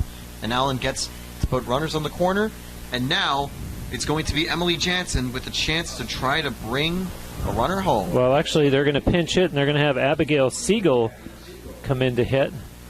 And so Siegel with an opportunity here, and this will give Ursuline something to have to think about, a batter that they've not seen so far in this game, as Siegel comes in to hit in the bottom of the 6th inning. Siegel takes the first pitch. It's a ball 1-0. Siegel getting instructions, looking down at third base, and now instructions as well given to Mackenzie Allen, who is on third base. Takes the second pitch. Chevalier, wow, goes in standing up. Runners at second and third now for the Spartans. And a smart base steal there from Chevalier to put 2 runners in scoring position to try to blow the game wide open. It's a 2-0 count as well for Abigail Siegel. Siegel's going to take it, and that is going to be high and outside for ball 3. A chance now to draw a walk and maybe bring the bases loaded for Kate DeSimone. Good eye there on that third pitch by Abby Siegel. DeSimone's going to take it, 3-1. And 3-0 is usually a generous take. You always take it because if it goes outside, you get the free base. If it goes inside, you still have 2 extra chances to get on base. So now the 3-1. This is the true gamble of a pitch. It's going to be flying to first. goes foul, and a good attempt there to try to grab it, but Barada's not going to be able to come down with it. 3-2 count after the foul. Runners on third and second. Siegel, a chance to try to bring one or even both home. Full count pitch. Siegel's going to fly that to right field. It is foul by a few inches. And that is a shame, because that would have been a great hit. Instead, we'll have another full count swing coming up here. Siegel now in a full count after having been ahead 3-0. And really battling here in this at-bat against Nicole Rawlings. Rawlings, it's going to be a grounder to short. It's going to be mishandled by the shortstop. And now runners at the corners again with no outs, and a run scores. Tampa off what would probably be an error, I would say. Well, and after all the praise that I've heaped upon Sarah Fessler so far in this game, offensively and defensively, she's not able to make the play on that one, and it results in a run for the Spartans. And so some things starting to go in Tampa's favor here in this bottom of the sixth, as they not only bring a run across, but avoid what should have been an out. And so they're having a conference just inside third base with head coach Leslie Cantor. And it makes Leslie Cantor look good for bringing in Abby Siegel, who ends up getting on base there. There will be an opportunity here for the Spartans to continue chipping away, as they've cut it to 5-2, and there's nobody out.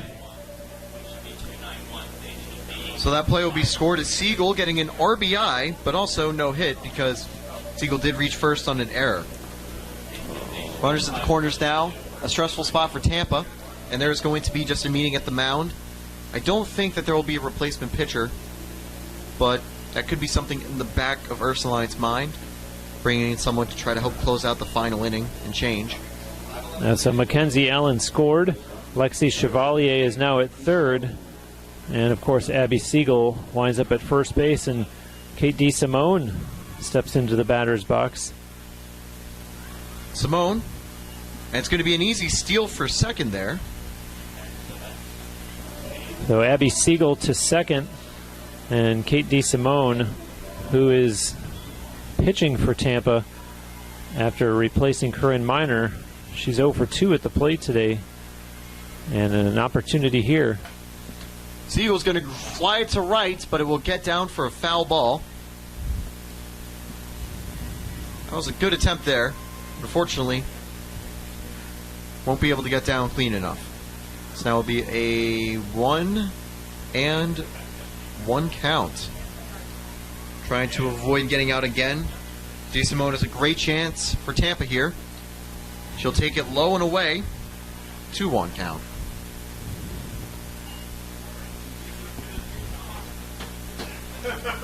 Amazing how much the momentum shifts the more that this starts to play out, with the Spartans threatening here in the bottom of the sixth inning.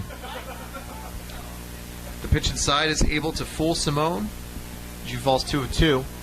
And yeah, so far Spartans finally getting a little bit of action late, trying to come back. Simone's going to take it outside for ball 3. Another full count here. Could lead to a walk in, could lead to a hit, could lead to a strikeout, could lead to anything. The payoff pitch coming up in a dangerous spot for Ursuline, in a spot Tampa hopes to capitalize on. Simone is going to fly it to right again, but it's going to sail foul.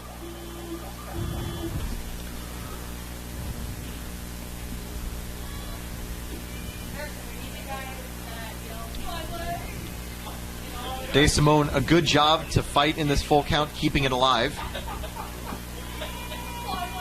3-2 again. DeSimone flies to first. It's not handled in time. And out at first by a step. A good recovery on the play. And with the question of whether it was a catch or not, no one had time to advance. So it's still runners on third and second with 1 out now. DeSimone does unfortunately go to 0-3 in the day, but it's had a stalled relieving stint, so no real qualms about any bad performance. I'm looking to see, I'm wondering if we're going to get another change in the lineup here. Coaches are having a discussion outside the Tampa dugout. Yeah, now we're seeing Leslie Cantor come over and talk to the home plate umpire, Peter DeRosa. And so scheduled to hit was Devin Hammonds, but I don't know if Devin Hammonds is going to get another at-bat, because there appears as though we're going to have change here, as it looks like it might be Miranda Perez. Miranda Perez played in 2 games last season and was also on the Commissioner's Honor Roll, and actually had a perfect 4.0 GPA in 2020. So it'll be interesting if Hammonds is going to be called up for the pinch hit.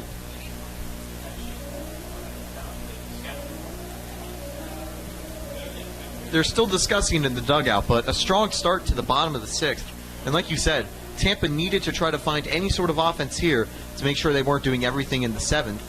And that could exactly be the spark they need to try to generate something. And there is only 1 out. They've still got 2 runners in scoring position, and indeed they are making that change. So we're going to see Miranda Perez hit now for the Spartans. And again, giving Ursuline something that's going to give them pause, because they've not seen her hit yet this game, so they don't have any kind of a book on Perez. What I imagine they might be doing is trying to hit the platoon. As you can see, Ursuline is a lefty pitcher out on the mound, and they might be trying to find batters that can do better against those types of pitchers. Well, and this is also an opportunity. You put in a young player like Perez in a bit of a pressure situation, try to see what she's made of and get her used to playing in these type of situations as she starts what should be a few years in a Spartan uniform. And there's some discussion taking place between Ursuline head coach Sue Woodford and the 2 umpires.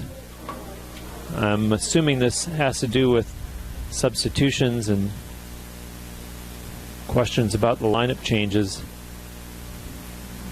And we'll see what comes of this, but causing a bit of a delay, which can't help the Spartans. They really had their momentum going here, and they would have loved to have just made a quick replacement and got their next hitter into the batter's box. But the discussion continues over on the first baseline. We were seeing plenty of substitutions and things yesterday, and even some earlier today, so I think everything is pretty much within line. There's still some discussions going on. Yeah, now we're seeing Leslie Cantor for UT getting quite animated. I imagine saying, let's go, let's break this up and get the game on. I haven't done anything improperly. And if you are watching, Ursuline still leads 5-2 to the Spartans in the bottom of the 6th. There's 1 out, but runners on 3rd and 2nd, and the tying run is at the plate. That tying run is the pinch hitter in Miranda Perez. On the mound for Ursuline is Nicole Rawlings, who's pitched a full inning with 2 hits and 1 earned run. And now the home plate umpire, Peter DeRosa, is going to give the explanation to Leslie Cantor. And so we're still not ready to resume yet, as they're going to be joined now by Russ Cromley to continue the discussion. And so let's see what comes of this.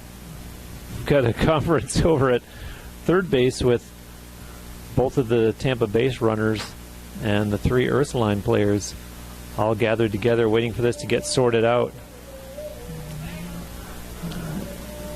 It's always interesting to think about whatever players talk about when they're on the base path like that, just discussing some random things.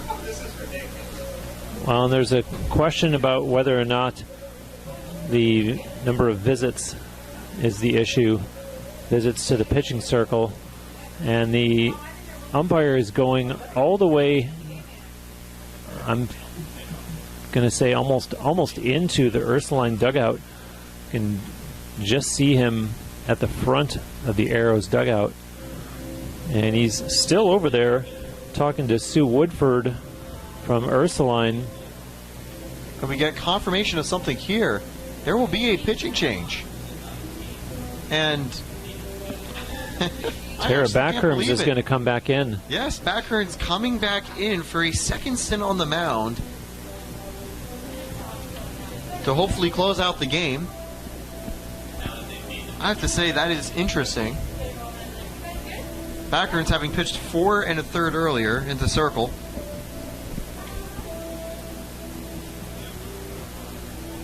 And the umpire out there talking to her now.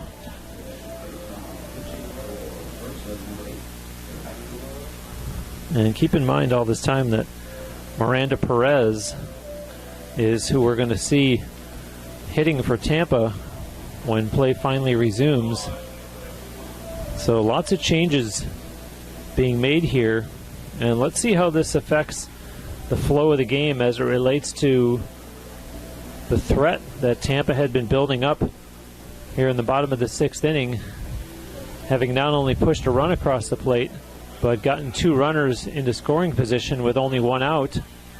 And finally, it looks like we're ready to resume. So Tara Backherms will pitch now, finally, to Miranda Perez. So Perez will have her first at-bat of the game. Blackburn earns back in the circle. So I wonder if Backherms is able to hold out for the win. Does Backherms also get credited with a hold coming in from relief? Or even a save, since there is only a 3-run deficit. Could be more. First pitch to Perez. Perez fouls it away, 0-1.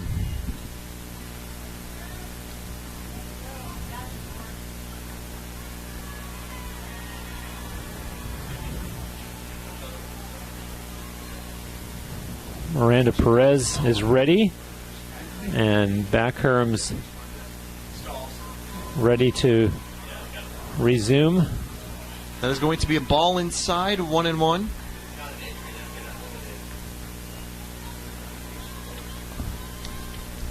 Miranda Perez, a big opportunity here. Chance to close the gap. And with a 1-1 count, it's still pretty even in this at-bat. That's going to be a pitch just on the corner for strike 2. A 1-2. Perez hoping to try to keep the momentum for the Spartans going. The stoppage in play did slow it down a little bit. I'll tell you what, home plate umpire Peter DeRosa has a pretty wide strike zone. And that is going to be a ball taken inside. Yeah, we've seen a few of those on the outside corner that could have been a tad or a couple inches maybe out a little wide, but that being said, he's definitely got a slightly better view than we do. 2-2 right here. That is going to be grounded down the third base line, but stays foul. The bat stays alive. Still 2-2.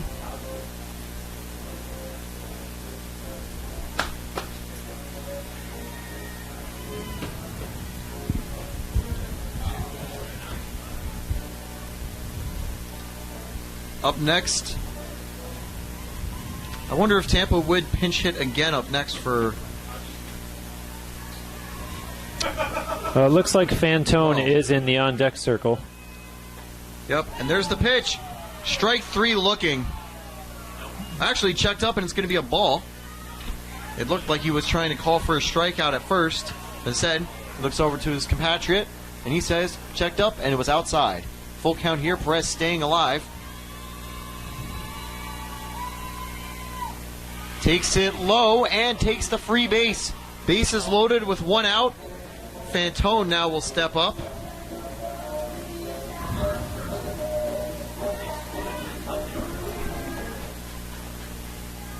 And I think we're going to get a pinch runner as going in to run.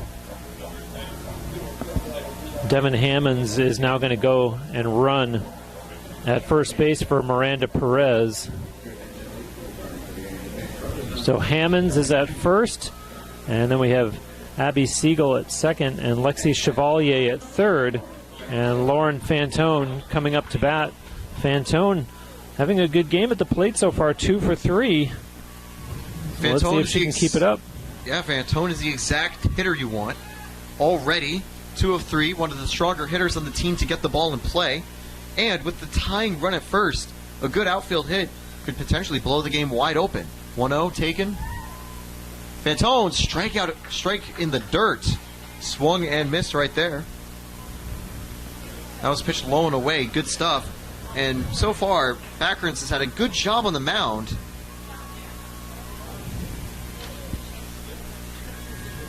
In the circle.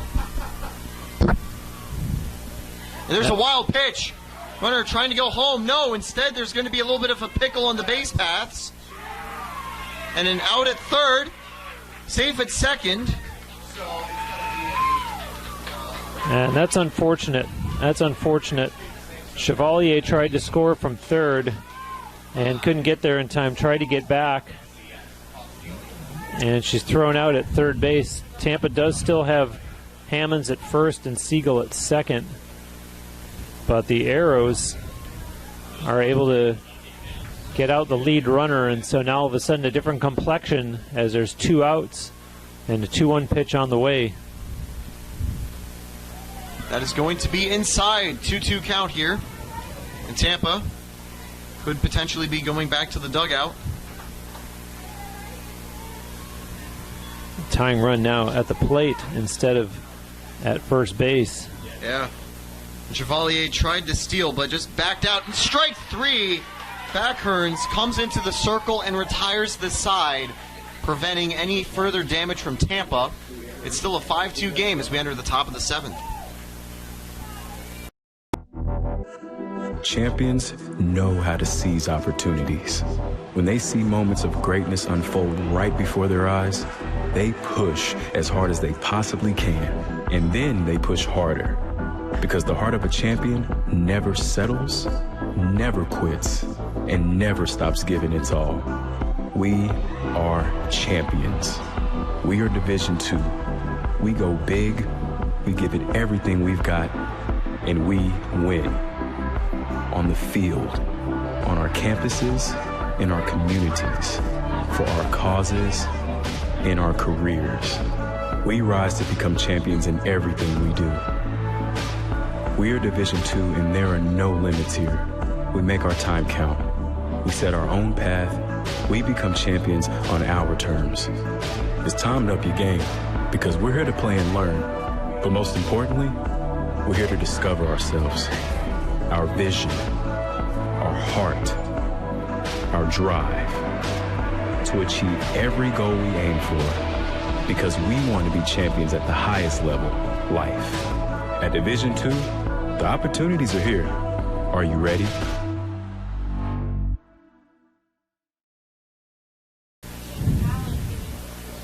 Back live here at the Namoli Family Stadium as the Spartans close but no cigar in the bottom of the 6th. And so the 7th and final inning with a question mark. Let's see what happens here in the top half of the 7th defensively for UT as Kate DeSimone goes back to work in the circle for the home team as you see the first pitch fouled down the third base line for Ursuline by the batter Alyssa Barada, who is 2 for 3 this afternoon. Her team is in the lead by 5-2 and out hitting the Spartans 11-9. Oh, there's going to be a fly to right. It's going to drop down for a single.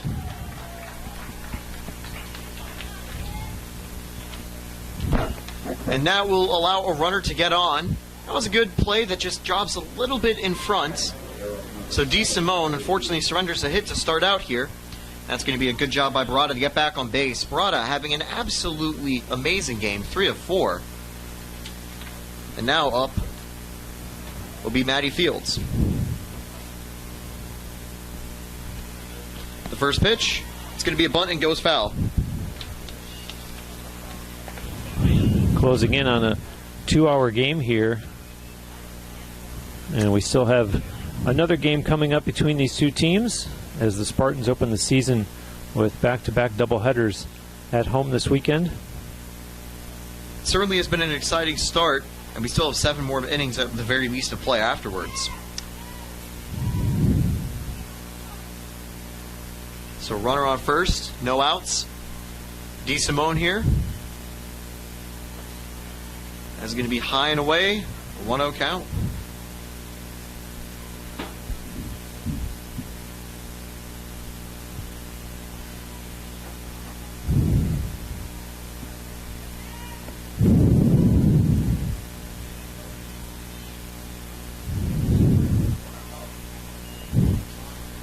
There's going to be a drive deep to left field.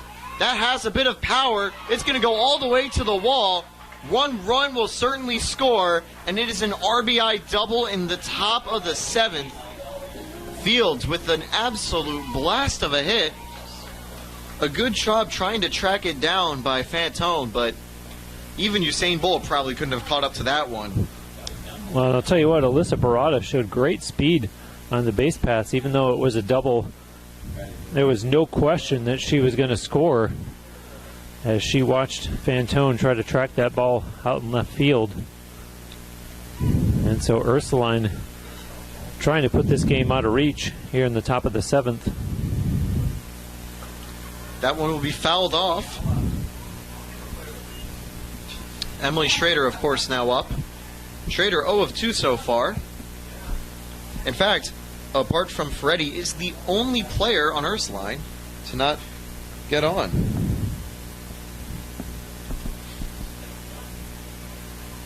The 0-1. It's going to be taken low and away, 1-1.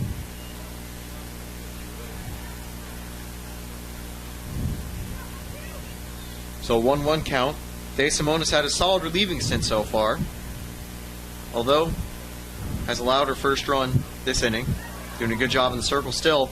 Throwback to second, trying to make sure that that Fields isn't doing anything cheeky on the base paths. 2-1 count here.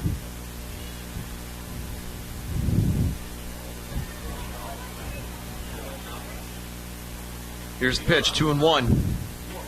That is going to be fouled back. 2-2.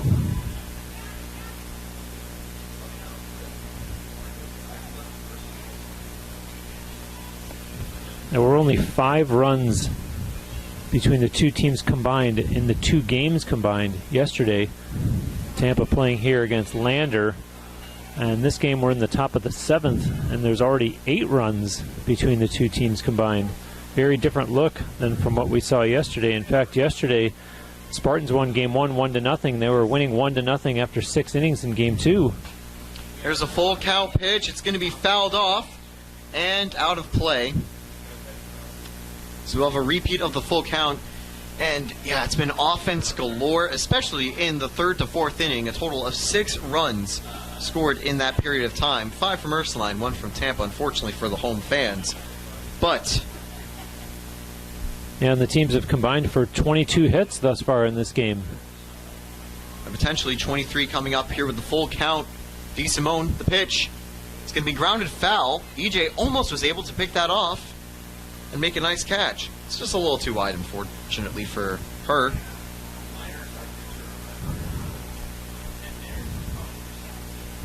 And if you're De Simone in the circle, you're thinking, come on, I just want to get you out. You fouled the last few pitches off. I don't want to have to worry about this long at bat. Another full count here. De Simone's going to ground it to second. Russo making the play. There will be 1 out and a runner on 3rd.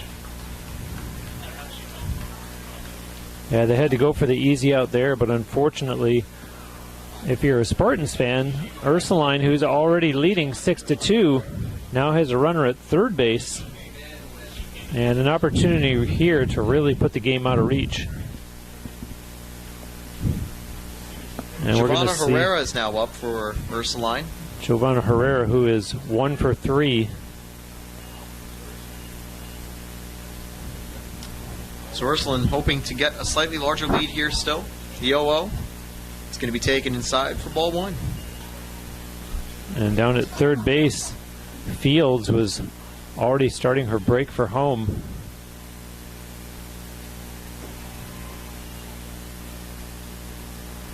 So winding up again. It's going to be taken up high. A 2-0 count here. The good thing about De Simone in the circle is she knows there's not a lot of pressure on her. All that the team's asking her to do is just limit the damage, and she's done that beautifully so far, only allowing a solitary run through multiple innings of work. And if she's able to get out of the jam without conceding another, that'll be a very successful relieving stint for her. Well, in the meantime, the Arrows, you can just tell they smell blood in the water, and they're really going for the knockout punch here. So 2-1 here after that last pitch was fouled off. It's going to be taken outside. Ball 3. Could be trying to pitch away, pitch around, not try to let a good contact ball try to bring a runner home. Maybe even try to set up a double play here. But the 3-1 here. That is going to be a drive to left field. It is foul, but if that was fair, that certainly would have been extra bases. Yeah, and again, we saw there that Fields, she was off to the races, breaking from third base. And that's always going to be the danger. Fields is going to be absolutely sprinting if she sees a ball that's probably not going to be caught immediately. The full count pitch here. That's going to be taken. And ball 4. Strikeout. Strikeout. Oh, strikeout. Whoops. That was a little bit of a late call from the umpire. But a strikeout nonetheless. 2 outs here. Sacrifice won't send her own home now. It's going to be out to Batolf, who's already gotten a hit and scored off it to try to bring home a run for Ursuline.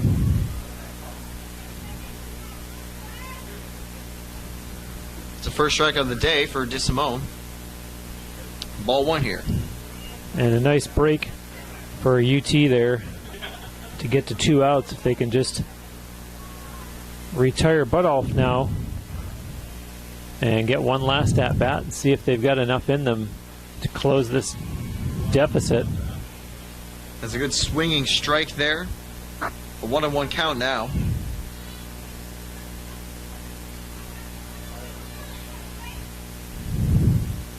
Here's the pitch. Fouled away once again. Now a 1-2 counts. One more strike to get out of the jam. DeSimone with good composure in the circle.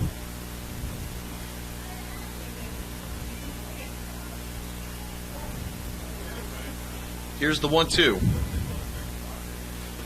That's going to be high. Ball 2. 2-2 count now.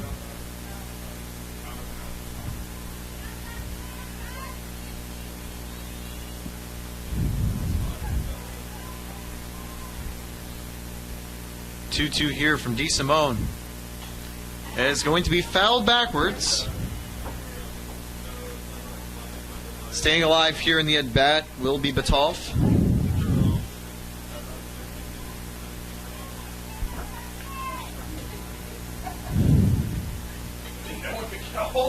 Let's see if DeSimone can end this inning here on this pitch. 2-2 is again going to be fouled backwards. Batolf was initially showing bunt there, and DeSimone trying to get her to put a ball on the ground, if not get back-to-back strikeouts. The goal will probably be to force an easy out, but again, a bunt can sometimes be a hard one. It's going to be grounded to short. The throw to first will be in time. The side is retired. Half an inning to go. Tampa gets one more shot, but they've got a lot of work to do if they want to come right back. And the Spartans, as I mentioned, will go on the road following today's doubleheader. On Friday, they've got 2 games scheduled up in Daytona Beach, Florida. At 4 o'clock, they'll play against Valdosta State.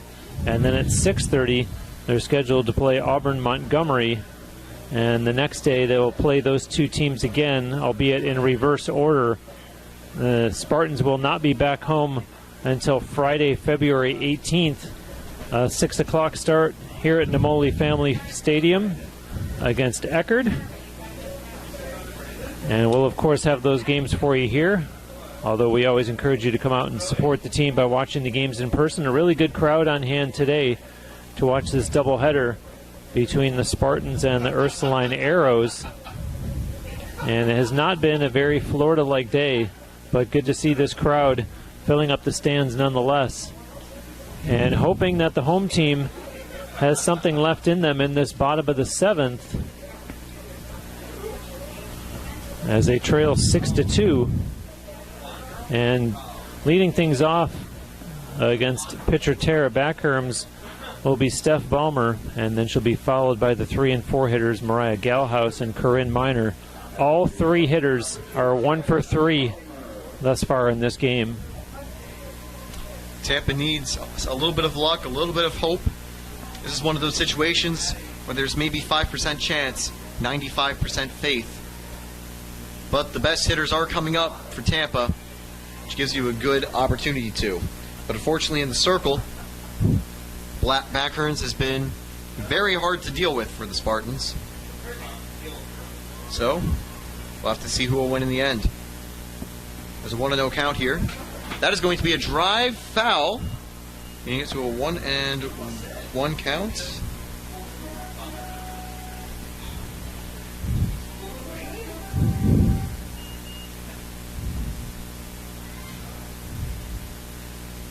So it's an 0-2 count as confirmed by the umpire. And that is going to be high for ball 1. That one was way upstairs on Ballmer. The Riders are trying to mess with eye levels there, but ultimately Ballmer not fazed by it. The 1-2. That is going to be a drive by Ballmer. It's going to go deep. Not going to be able to be fielded cleanly. Ballmer with the Jets is going to get to second. A lead-off double for the Spartans, and you can hear the bench get excited.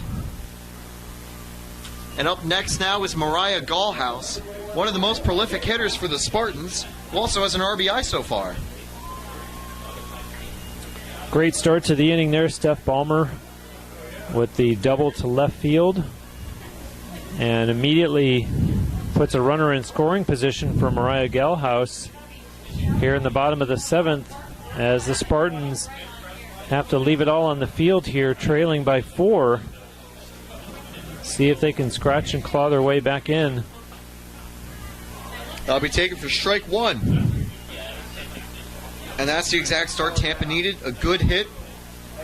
And now you've got yourself a scoring chance with the best hitters coming up. You know, 1, a checkup there, not going to be checked up enough. So an 0-2 already for Galhouse. Not a great start to her at bat.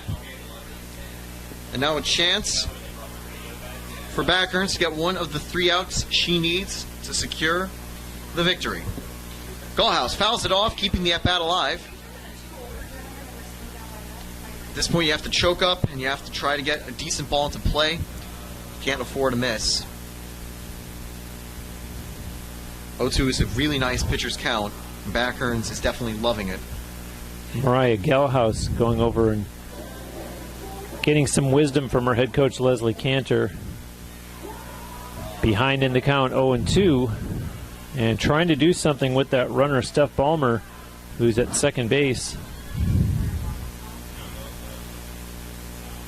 The 0-2 coming up here. Galhouse hoping to try to get on base here. Try to get something going. It's going to be a fly into the infield. It's a good diving play by Sarah Fessler, and there will be 1 away. Yeah, great play at shortstop by Sarah Fessler, and an important catch as it allows the Spartans to not progress any further than before Galhouse came to the plate. So still a runner, quote-unquote, just at second, although now 1 away, and Corinne Miner into the batter's box for the home team. Miner is 1 of 3 so far, and that will be taken for ball 1.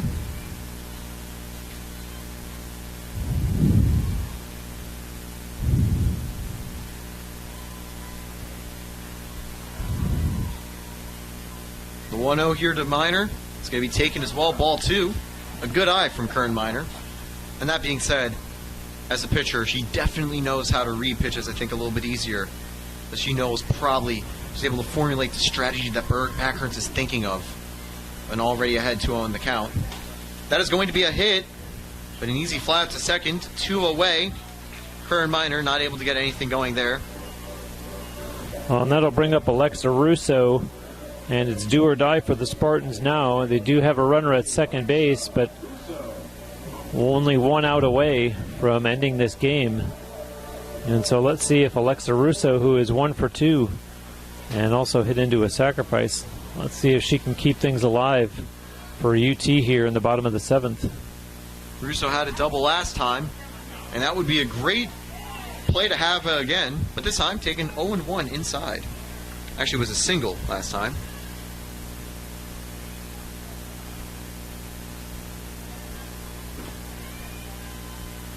The 0-1 here. It's going to be a ball outside, 1-1. Last chance saloon. Russo trying to serve a little bit of success for the Spartans. The 1-1. Russo's going to fire it down the third base line, but that goes foul. 1-2, 1 strike away.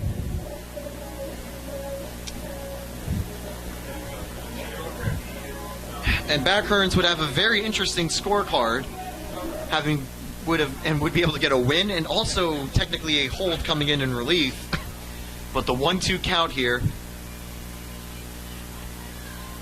the final chance, unless Russo can get it in play and get a hit. The 1-2, strike 3, and Ursuline wins game 1 of the doubleheader.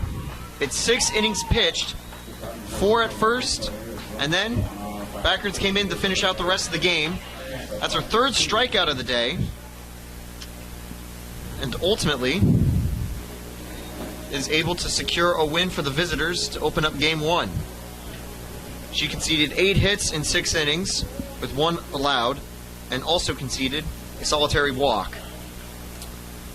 Meanwhile, the loss is going to be awarded to Curran Minor, who had a very rare blow-up start, allowing 4 runs on 9 hits in 3 2/3. Yeah, the final game totals for Ursuline, they had 6 runs on 13 hits, 2 errors, and the Spartans 2 runs on 10 hits and 1 error. So Ursuline wins their first game of the season. They improve to 1-2. The Spartans drop their second game of the season. They fall to 1-2. And we'll be back with game 2 of this doubleheader between the Tampa Spartans and the Ursuline Arrows.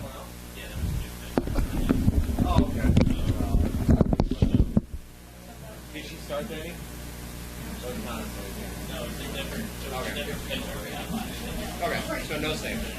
No, and it was also